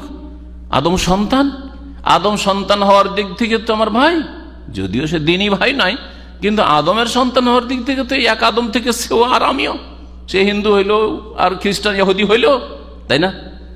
তাহলে আমি জান্নাতের পথে আর সে জাহান্নামে কেন যাবে? সে মরলেই জাহান্নামে চিরকাল থাকবে, কেন তাকে জাহান্নামে যেতে দেব না? নবী করিম সাল্লাল্লাহু আলাইহি ওয়াসাল্লাম এই কথাই বলেছেন যে আমার উদাহরণ মানুষের সাথে, হ্যাঁ, যারা শিরক কুফরি করেছে তাদের সাথে হচ্ছে যে তাদেরকে দৌড়ে, কোমরটাকে দৌড়ে টেনে নিয়ে আসছি, আর ওরা ঝাঁপ দিতে যাচ্ছে আগুনে। কিসের মতো? পাখিওয়ালা, কি বলা, পাখাওয়ালা, ডানাওয়ালা, কীট পতঙ্গের মতো। সে ওই পাখি হোক, ওই হোক অথবা পাখি বলছি, ওই হোক, ওই পোকা হোক অথবা অন্য কিছু হোক, অন্য কিছু হতে পারে। সাধারণত ওই পোকা আমাদের দেশে, কিন্তু যে কোনো জিনিস হইতে পারে, আর কিছু হইতে পারে, যে বুঝতে পারে না যে আগুনে গেলে কি হবে, ডানা আছে, যাচ্ছে ঝাঁকে ঝাঁকে লাভ দিচ্ছে ওইদিকে। তো নবী করিম সাল্লাল্লাহু আলাইহি ওয়াসাল্লাম বলছেন যে যারা অবুঝ জাহান্নামের পথে রয়েছে, ওরা হচ্ছে ওই রকম কীট পতঙ্গের মতো যেগুলি আগুনে ঝাঁপ দিতে যাচ্ছে, আর আমি তাদেরকে ধরে ধরে টেনে নিয়ে আসছি। হিতাকাঙ্ক্ষী, সবচেয়ে বেশি হিতাকাঙ্ক্ষী ছিল নবী করিম সাল্লাল্লাহু আলাইহি ওয়াসাল্লাম। 4 নম্বর বিষয় হচ্ছে যে আল্লাহ এবং রাসূলের দুশমনদের সাথে কঠোরতা অবলম্বন করতে হবে, নম্রতা নয়। মুহাম্মদুর রাসূলুল্লাহ ওয়াল্লাযীনা মাআহু আশিদ্দাউ আলাল কুফফারি রুহামাউ বাইনাহুম। মুহাম্মদ সাল্লাল্লাহু আলাইহি ওয়াসাল্লাম এবং তার সাথী সঙ্গীরা কেমন আদর্শের? আশিদ্দা আলাল কুফফার, আল্লাহদ্রোহী কাফেরদের ক্ষেত্রে শক্ত, রুহামাউ বাইনাহুম, আর আপোষে যদিও মতবিরোধ থাকে, মাসলা মাসাইল ইখতিলাফ থাকে, আর কিছু বিষয়ে অস্পষ্টতা থাকে, তার সাথে আমার মতে মিলছে না, তার সাথে কথায় মিলছে না, যুক্তিতে মিলছে না, তারপর রুহামা, হ্যাঁ, পরস্পর দয়াশীল হওয়ার চেষ্টা করবে। এর বিপরীতটা যত কুফরির ফতোয়া সব মুসলিমদের ওপর, হ্যাঁ, বিদাতীদের যত কুফরির ফতোয়া সব মুসলিমদের ওপর, হ্যাঁ, আর ওদেরকে ভুলে গেছে। কেউ যদি সহি নামাজ পড়ে তাতে মাথা খারাপ, আর কেউ যদি নামাজ না পড়ে কোনো ব্যাপার না, হ্যাঁ, কোনো ব্যাপার না। মসজিদের সামনে বসে আছে, একবারও বলবে না যে তুই নামাজ কেন পড়লি না, কিন্তু নামাজ পড়তে এসে যদি একটু অফায়দান করে দেয়, আমিন যদি জোরে বলে দেয়, হ্যাঁ, মোনাজাত যদি ওদের সাথে না ধরে, তাহলে একে রাখা যাবে না, মসজিদে চড়তেই দেওয়া যাবে না, আর মসজিদে আসবেন না, নাহলে হাত পা ভেঙে দেবো, তাই না? করছে না? জি হ্যাঁ, আয়াতকে উল্টে দিয়েছে, আয়াতকে একবার উল্টে দিয়েছে। রাসূলুল্লাহ সাহাবায়ে কেরাম আশিদ্দা আলাল কুফার রুহামাউ বাইনাহুম, এরা আশিদ্দা আলাল মুমিনিন আর রুহামা আলাল কুফার। আয়াতের বিপরীত আমল চলছে। রাসূলুল্লাহ সাল্লাল্লাহু আলাইহি ওয়াসাল্লাম মুনাফিক বারবার ওযর পেশ করছে, কঠোরতা অবলম্বন করছেন। যেখানে কঠোরতা অবলম্বন করলে সংশোধন হবে, সেখানে কঠোরতা অবলম্বন করতে হবে। প্রত্যেক ভুলকারীর সাথে আপনি কঠোরতা অবলম্বন করবে, এটাও শিক্ষা ইসলামের নয়।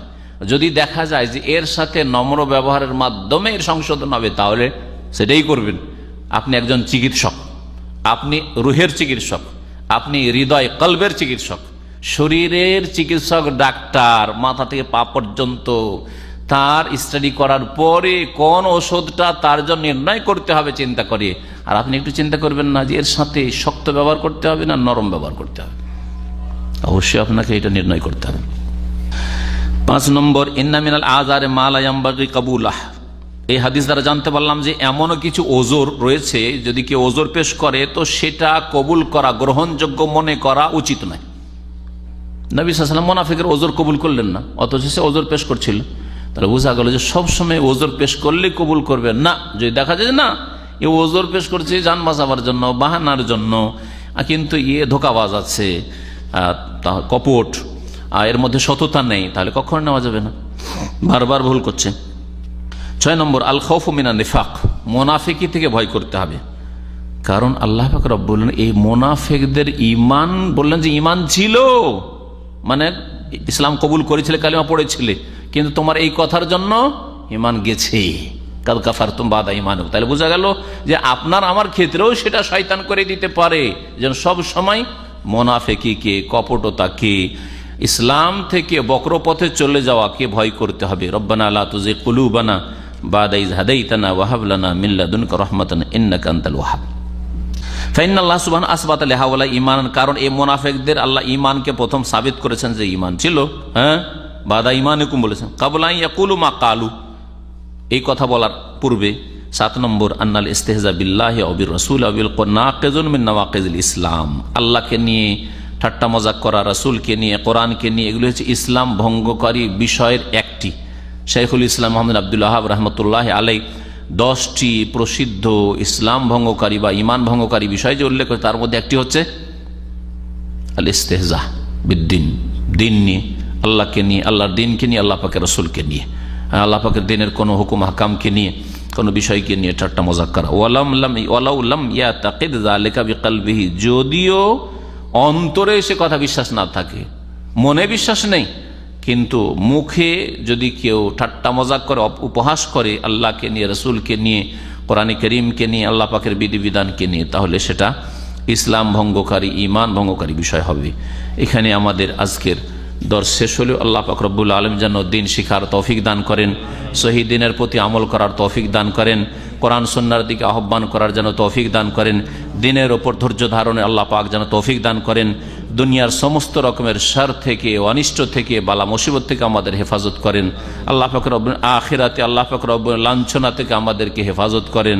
আল্লাহ পাক যেন দুনিয়াতেও সম্মানিত করেন, আখিরাতেও সম্মানিত করেন, জাহান্নামের আযাব থেকে আমাদেরকে মুক্তি দান করেন। আল্লাহ পাক রব্বুল আলামিনের কাছে দোয়া করি যেসব ভাইরা এখানে আজকে হাজির হয়েছেন, যেসব ভাই বোনেরা অনলাইনে আমাদের কথা শুনছেন, আল্লাহ পাক তাদের উপর রহম করেন, তাদের মাতা পিতার উপর রহম করেন, আত্মীয় স্বজনদের উপর আল্লাহ পাক রহম করেন, যারা তাদের মধ্যে গুমরাহ পথভ্রষ্ট তাদেরকে হিদায়াত দান করেন। আল্লাহ পাকের কাছে দোয়া করি যারা তাদের মধ্যে মৃত, আল্লাহ তাদেরকে জান্নাতুল ফিরদৌস দান করেন, কবর আযাব দূর করেন, আর তাদের মধ্যে যারা জীবিত রয়েছেন তাদের দিনের উপর অটলতা দান করেন, শিরক বিদআত থেকে বেঁচে থাকার তৌফিক দান করেন। আল্লাহ আমাদের সকলকে জান্নাতুল ফিরদৌস যেন নসিব করেন। ওয়া সাল্লাল্লাহু আলা নবিয়িনা মুহাম্মদ ওয়া আলা আলিহি ওয়া সাহবিহি আজমাইন। আমাদের এক ভাই আতাউর রহমান সাহেব আল বাদিয়ায় থাকেন, ফ্যামিলি নিয়ে, ওনার আব্বা ইন্তেকাল করেছে, দোয়া চেয়েছেন আমাদের এক ভাই। তো আল্লাহ পাক যেন তার রহম করেন, আর মৃতকে আল্লাহ পাক জান্নাতবাসী করেন, আর মৃত্যুর আত্মীয় স্বজন আপনজনদেরকে আল্লাহ পাক যেন ধৈর্য ধারণে তৌফিক দান করেন, তার গুনাহ খাতা ভুল ভ্রান্তি আল্লাহ পাক যেন মাফ করে দেন। তাবলীগ ইজতেমায় যাওয়া কি জায়েজ? এক ভাই জিজ্ঞেস করেছেন তাবলীগ ইজতেমায় যাবেন কি উদ্দেশ্যে? যদি বলেন যে আমি দিন শিখার উদ্দেশ্যে, সহি দিন শিখানো হয় না, সহি দিন সেখানে শেখানো হয় না, কারণ দিন শিখার উৎস হচ্ছে কোরআন এবং সহি সুন্নাহ, সহি হাদিস। কোরআন এবং সহি হাদিস সেখানে শেখানো হয় না, তাতে শেখানো হয় ফাজাইল আমল, তাতে সহি হাদিস আয়াতের সাথে সাথে জয়ীব, জাল, কিচ্ছা, কাহিনী এসব রয়েছে। আর সেটা একটা সুফি দল, যে হ্যাঁ সুফি বিদআতপন্থী দল, সুতরাং সেই দল কখনো সহি রাস্তা আপনাকে দেখাবে না, সহি রাস্তায় নিয়ে যাবে না। সুফিয়াতের প্রচারের জন্য যেমন মৌলানা ইলিয়াস সাহেব বলেছেন যে আমার আন্তরিক ইচ্ছা যে কর্মপদ্ধতিটা আমার হোক, ভূমিকায় দেখবেন, হ্যাঁ তাদের তো কর্মপদ্ধতি আমার হোক, আর জ্ঞান এলম কার হোক? আশরাফ আলী থানভী হাকিমুল উম্মতের হোক। তার মানে আশরাফ আলী থানভী সাহেব যে ধর্মীয় মতবাদ পেশ করেছেন, তার যে শিক্ষা রয়েছে, সেই শিক্ষা হচ্ছে হানফিয়াত, তাকলিদ আর সুফিয়াত, সুফিইজম এবং হানফি মযহাবের গোঁড়া একজন মোকাল্লেদ হওয়া, এই দুটো টার্গেট তার শিক্ষার, এই দুটোর বাস্তবায়ন হচ্ছে তাবলীগ জামাতের লক্ষ্য উদ্দেশ্য। সুতরাং সেখানে গিয়ে কখনো আপনি কল্যাণ পাবেন না। এই জন্য আমি মনে করি যে সেখানে যাওয়া কোনো সওয়াবের কাজ নাই, বরং সেখানে গিয়ে অনেকে গুমরাহ হচ্ছে যখন মিথ্যা কিচ্ছা কাহিনী শুনছে, এই কেরামতি আর সেই কেরামতি, আর অনেককে বলতে শুনছে মূর্খ মানুষেরা যে আমরা গরিব মানুষ, আরাফা যেতে পারি না, তো এখানে 3 বার আসলে হজের সওয়াবের আশা রাখি। এগুলি প্রচার মাধ্যম, টিভিওয়ালারা তাদের সাক্ষাৎকার নিয়েছে, সেটা আমি নিজের কানে শুনেছি, বলছে লোকেরা যারা খেদমত করছে ওইখানে। তো কথা হচ্ছে যে এই গুমরাহি থেকে বাঁচার জন্য দিন শিখেন, নিজের বাড়িতে, নিজের বাড়ির আশেপাশে কোরআন সুন্নাহর কথা যেখানে শেখানো হচ্ছে দিন শিখেন। জি। আজকাল ইন্টারনেটে সহিদিন কোরআন সুন্নাহ ভিত্তিক শিক্ষার ব্যবস্থা রয়েছে, তাই শিখুন। আর সংশোধনের জন্য সংশোধন আমার মতো লোক দিয়ে গিয়ে ওদের সংশোধন করতে পারবে না, কোনো কথা শুনবে না। কথা বুঝতে পারছেন? কখন এই আশা করি না যে ওখানে গিয়ে আমি তাদের সংশোধন করবো বা ওখানে গিয়ে তাদের ভুল ধরবো। আপনি কি ভুল ধরবেন? কি যারা ভুল ধরবে তাদের কথা শুনবে না, তো আপনি কি ভুল ধরবেন?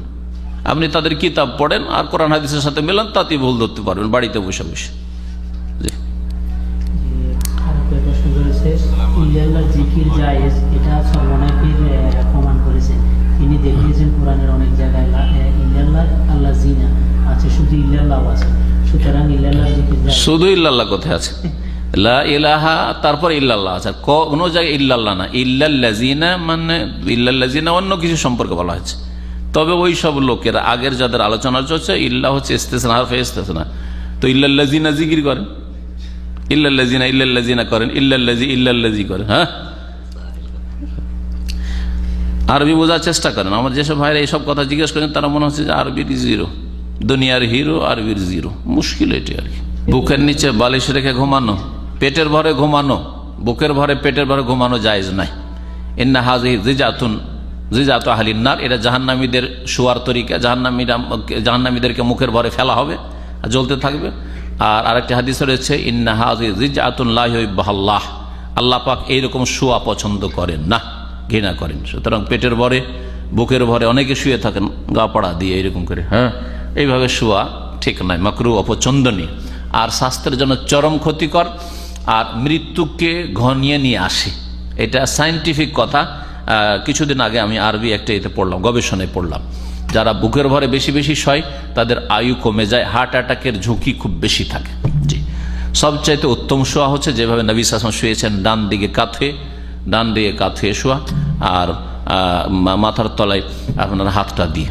আর একটা হয়তো বলতে চাইছেন আমাদের প্রশ্নকারী ভাই যে বুকে বালিশ নিয়ে মানে কোল বালিশ নিয়ে। আমি মনে করি কোল বালিশ নিয়ে শোয়াটাও ভালো কাজ নয়, বিশেষ করে অবিবাহিতদের জন্য, কারণ এতে চরিত্রের অবনতি ঘটতে পারে। অথবা বিবাহিত কিন্তু বউ নেই, স্ত্রী সাথে নেই, সব প্রবাসী, আর বালিশ নিয়ে ঘুমাচ্ছেন, আর তখনও ধ্যান আসে যে বালিশই হয়তো আমার বিবি সাহেবা। কথা বুঝতে পারছেন? যার ফলে আমি এই শোয়াটাও ঘৃণা করি। আমার প্রথম দিকে শ্বশুর বাড়িতে প্রথম যখন নতুন জামাই হয়ে গেছি, তো কোল বালিশ একটা বিছানে থেকেছে, কখনো নেই। কোল বালিশটা একটা ফ্যাশন, খুব বেশি স্পেশাল মেহনত আছে। তারপরে এই বিভিন্ন হোটেলগুলোতে থেকে এলাম, প্রত্যেকটা হোটেলে কোল বালিশ থাকে, কখনো কোল বালিশ ব্যবহার করি না। অথচ আমি সেখানে গিয়ে ব্যাচেলার থাকি, কখনো না। চরিত্রের অবনতি ঘটতে পারে, হয় এরকম আর কি, হতে পারে। জি, শয়তান চান্স নেবে।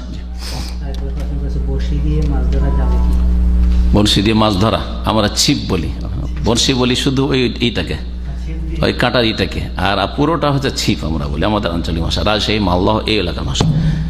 আর অনেকে বড়শি পুরোটা কি বলে। তো এই মাছ ধরা কেন অসুবিধা কি? মাছ ধরতে মাছ আল্লাহ স্বীকার করতে বলেছেন, যেইভাবে ধরেন অসুবিধা কি? সব রকম করে ধরতে পারে। হ্যাঁ, ওহিল্লা লাকুম সাইদুল বাহরি ওয়া তা'আমুহু মাতা'আন লাকুম ওয়া লিস-সাইয়ারা। আল্লাহ সূরা মায়েদাতে হালাল ঘোষণা করেছেন, আর তাও আবার মুহররমের জন্য হালাল আল্লাহ ঘোষণা করছেন। ইহরামের অবস্থায় খুব মাছ খাওয়া আল্লাহ বলছেন। ইহরামের অবস্থায় কিন্তু অন্য শিকার করা যাবে না, পাখি শিকার করা যাবে না, খরগোশ শিকার করা যাবে না, হরিণ শিকার করা যাবে না, কিন্তু মাছ ধরে খান খুব। আমাদের একজন প্রশ্ন করেছে, হ্যাঁ, শাইখ লা ইলাহা ইল্লাল্লাহ মুহাম্মাদুর রাসূলুল্লাহ এই কালেমা নাকি সহিহ হাদিসে পাওয়া যায় না, তাহলে এটা কি ঠিক? তাহলে কিভাবে এই কালেমা পড়া উচিত?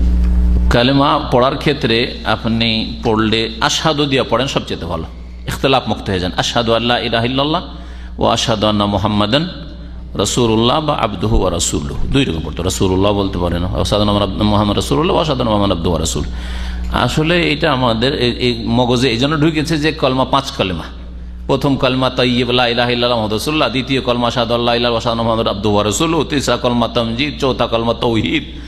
এইসব বানানো কথা, এসব কথা বুঝতে পারছেন। যার ফলে এইসব সংশয় এসছে। আর না হলে এইভাবে শাহাদাতের সাথে কালেমাটা পড়েন, তাহলে সংশয় থাকবে না, ইখতিলাফ থাকবে না, দ্বিমত থাকবে না। বাকি লা ইলাহা ইল্লাল্লাহ আর মুহাম্মদুর রাসূলুল্লাহ যদি পাশাপাশি বলা যায়, তো জায়েজ না না জায়েজ, এই ক্ষেত্রে কিছু লোকেরা বাড়াবাড়ি করে থাকে আমাদের সৈয়দের ভাইদের। এই বাড়াবাড়ি আমি পছন্দ করি না। এমন বাড়াবাড়ি পর্যন্ত যেটা শিরক হয়ে যাবে। আর শিরক কেন হবে? পাগল। লা ইলাহা ইল্লাল্লাহ একটা কালেমা, আর তারপর জুমলা মুস্তানিফা আলাদা কালেমা, মুহাম্মদ রাসূলুল্লাহ দুটো আলাদা কালেমা। আর এর মানে থোড়া এটা হইলো অল্প বিদ্যা পড়ে বড় বড় ফতুয়া। লা ইলাহা ইল্লাল্লাহ মানে যিনি আল্লাহ উনি মোহাম্মদ, কোথায় এটা বোঝা গেল? এতে তো বোঝা যায় না। হ্যাঁ, পাশাপাশি আল্লাহ মোহাম্মদ থাকলে আল্লাহ মোহাম্মদুন, যদি এরকম হয় আল্লাহ মোহাম্মদ, ওখানে শিরকের আশঙ্কা আছে। কিন্তু লা ইলাহা ইল্লাল্লাহ, আল্লাহ ছাড়া কেউ সত্য মাবুদ নেই, একটা কালেমা হয়ে গেল। মোহাম্মদ রাসূলুল্লাহ, মোহাম্মদ আল্লাহ পাকের রসুল। আর এখানে শাহাদাত কথাটি উজ্জ আছে। আমরা অনেক কথাতে উজ্জ বলি, আরবি তো আছে, বাংলা তো আছে। উজ্জ থাকে না? দেশে যাবেন?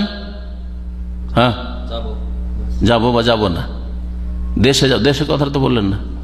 কোথায় যাবেন তাহলে? কেন যাবো না বললেন? বা যাবো কোথায় যাবেন? ও যে আপনি যেটা বললেন ঠিক না। তো কথা হচ্ছে যে এইরকম উজ্জ আছে প্রত্যেকটা এতে। তো কেউ যদি এখানে আসাদু নাও বলে তবু আসাদু আর আছে। লা ইলাহা ইল্লাল্লাহ মানে আমি লা ইলাহা ইল্লাল্লাহ শাহাদাত দিচ্ছি। তবে জিকিরের ব্যাপার যখন আসবে, কেউ যদি বলে লা ইলাহা মুহাম্মদ রাসূলুল্লাহ জিকির করো, বলবে না এই জিকির নেই, মুহাম্মদ রাসূলুল্লাহ জিকির নেই, লা ইলাহা ইল্লাল্লাহ শুধু জিকির রয়েছে। জিকির করবে লা ইলাহা ইল্লাল্লাহ। জি, জানতে চাচ্ছে নামাজের সময় না হলে কি নামাজ পড়া যাবে না? ওই সময় নামাজের সময় আমার ক্লাস থাকে না, এরপরে আর কসর করবো? নামাজের সময় না হলে কি নামাজ পড়া যাবে? কারণ নামাজের সময় যখন হয় তখন আমার ক্লাস থাকে না।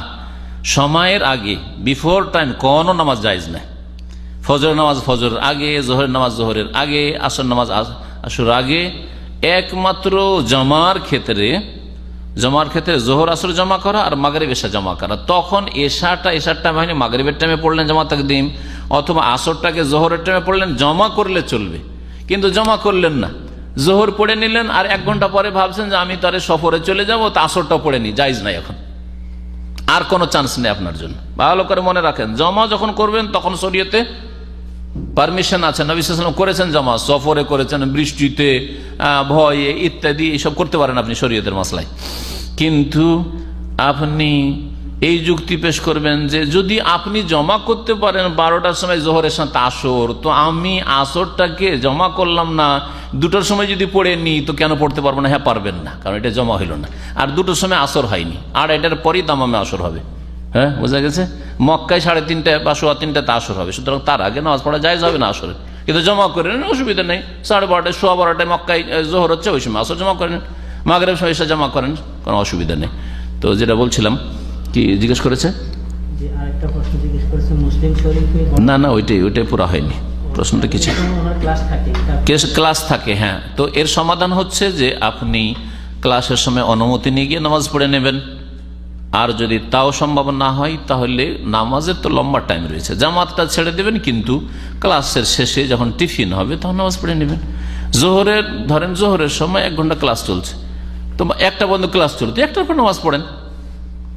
আমাদের বাচ্চারা কখনো কখনো এরকম হয়, মেয়েদের স্কুলগুলোতে এরকম হয় যে অনেক সময় ওখানে হয়তো নামাজ পড়ায়নি, 1টার সময় ছুটি আসে, 1টা এসে বাসায় নামাজ পড়ছে, হইতে পারে মাঝে মধ্যে এরকম হয়ে যায় কখনো, যদিও ওখানে নামাজ পড়ার ব্যবস্থা আছে, কখনো কখনো হইতে পারে। বিশেষ করে প্রাইমারিতে যেসব ছেলে মেয়েরা থাকে ওদের ক্ষেত্রে এরকম হয়, হয়তো নামাজ পড়ায় না কোনো মাদ্রাসায়, আজকে ছুটি দিয়ে দিয়েছে, অথচ নামাজের টাইম হয়ে গেছিল, এসে নামাজ পড়েছে, জামাত পায়নি, কখনো এরকম হইতে পারে। কিন্তু একটা মুসলিম প্রতিষ্ঠানে অবশ্যই নামাজের টাইমে নামাজের ব্যবস্থা থাকা উচিত, আর না হলে সে মুসলিম প্রতিষ্ঠানের মালিকরা গুনাহগার হবে। জি,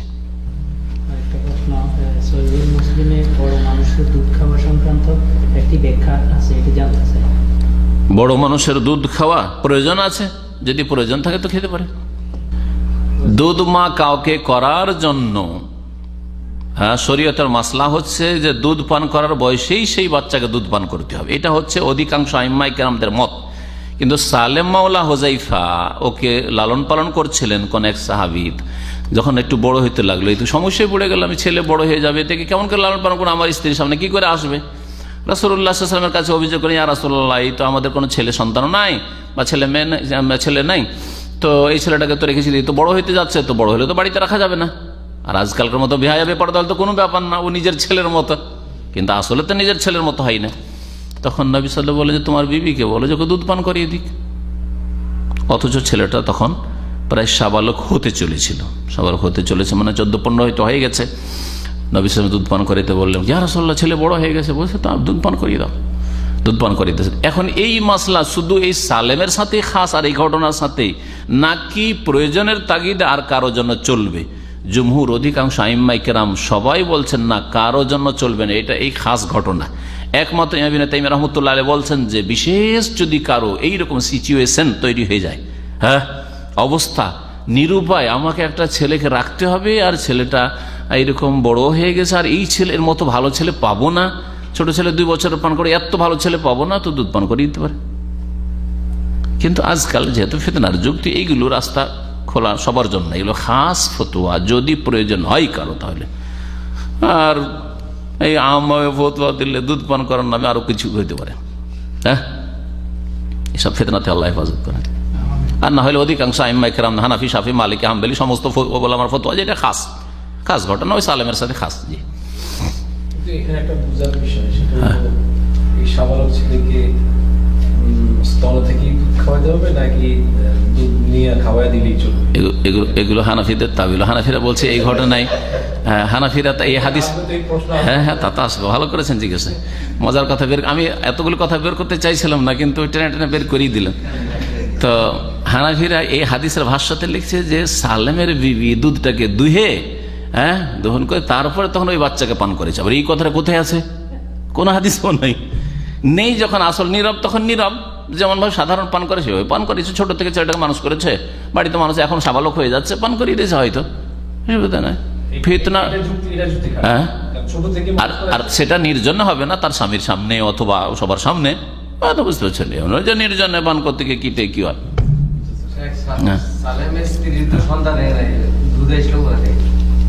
হতে পারে যে মেয়ে সন্তান ছিল, হইতে পারে সন্তান ছিল মারা গেছে, সন্তান মারা যাওয়ার পরে এত দুধে ব্যথা শুরু হয়ে যায় যে সারা রাত ঘুম আসে না কয়েকদিন, এরকম জানেন না এইসব ঘটনা হইতে পারে না? জি হ্যাঁ, দুধ দুয়ে ফেলতে হয়, যার বাচ্চা ছোট বাচ্চা 2 মাস 1 মাস 3 মাসের বাচ্চা মারা গেছে, আল্লাহ চিৎকার করে কান্না করে, এরকম ঘটনা আমরা দেখেছি বা শুনেছি। জি হ্যাঁ, গ্রামেগঞ্জ যেসব নামাজগুলোতে জোরে তেলাওয়াত, হ্যাঁ তখন মহিলারা কি বাড়িতে একা পড়লে সেসব নামাজে জোরে তেলাওয়াত করবে? যেসব নামাজ জেহরি নামাজ, জোরে তেলাওয়াত, উচ্চস্বরের নামাজ, সেই নামাজগুলি মহিলারা বাড়িতে পড়লে জোরে পড়বে, হ্যাঁ জোরে পড়বে। অপর পুরুষকে শোনাইবে না, নিজেকে শোনাবে, আশেপাশের লোক, স্বামী, বাচ্চারা শোনো, কোনো অসুবিধা নেই। সেই বাড়িতে দেবর ভাসুর যদি থাকে বা কেউ যদি দুলাভাই থাকে তাদের শোনাবে না, কিন্তু গैर মাহরামকে কিন্তু মাহরাম পুরুষরা শুনলে অসুবিধা নেই।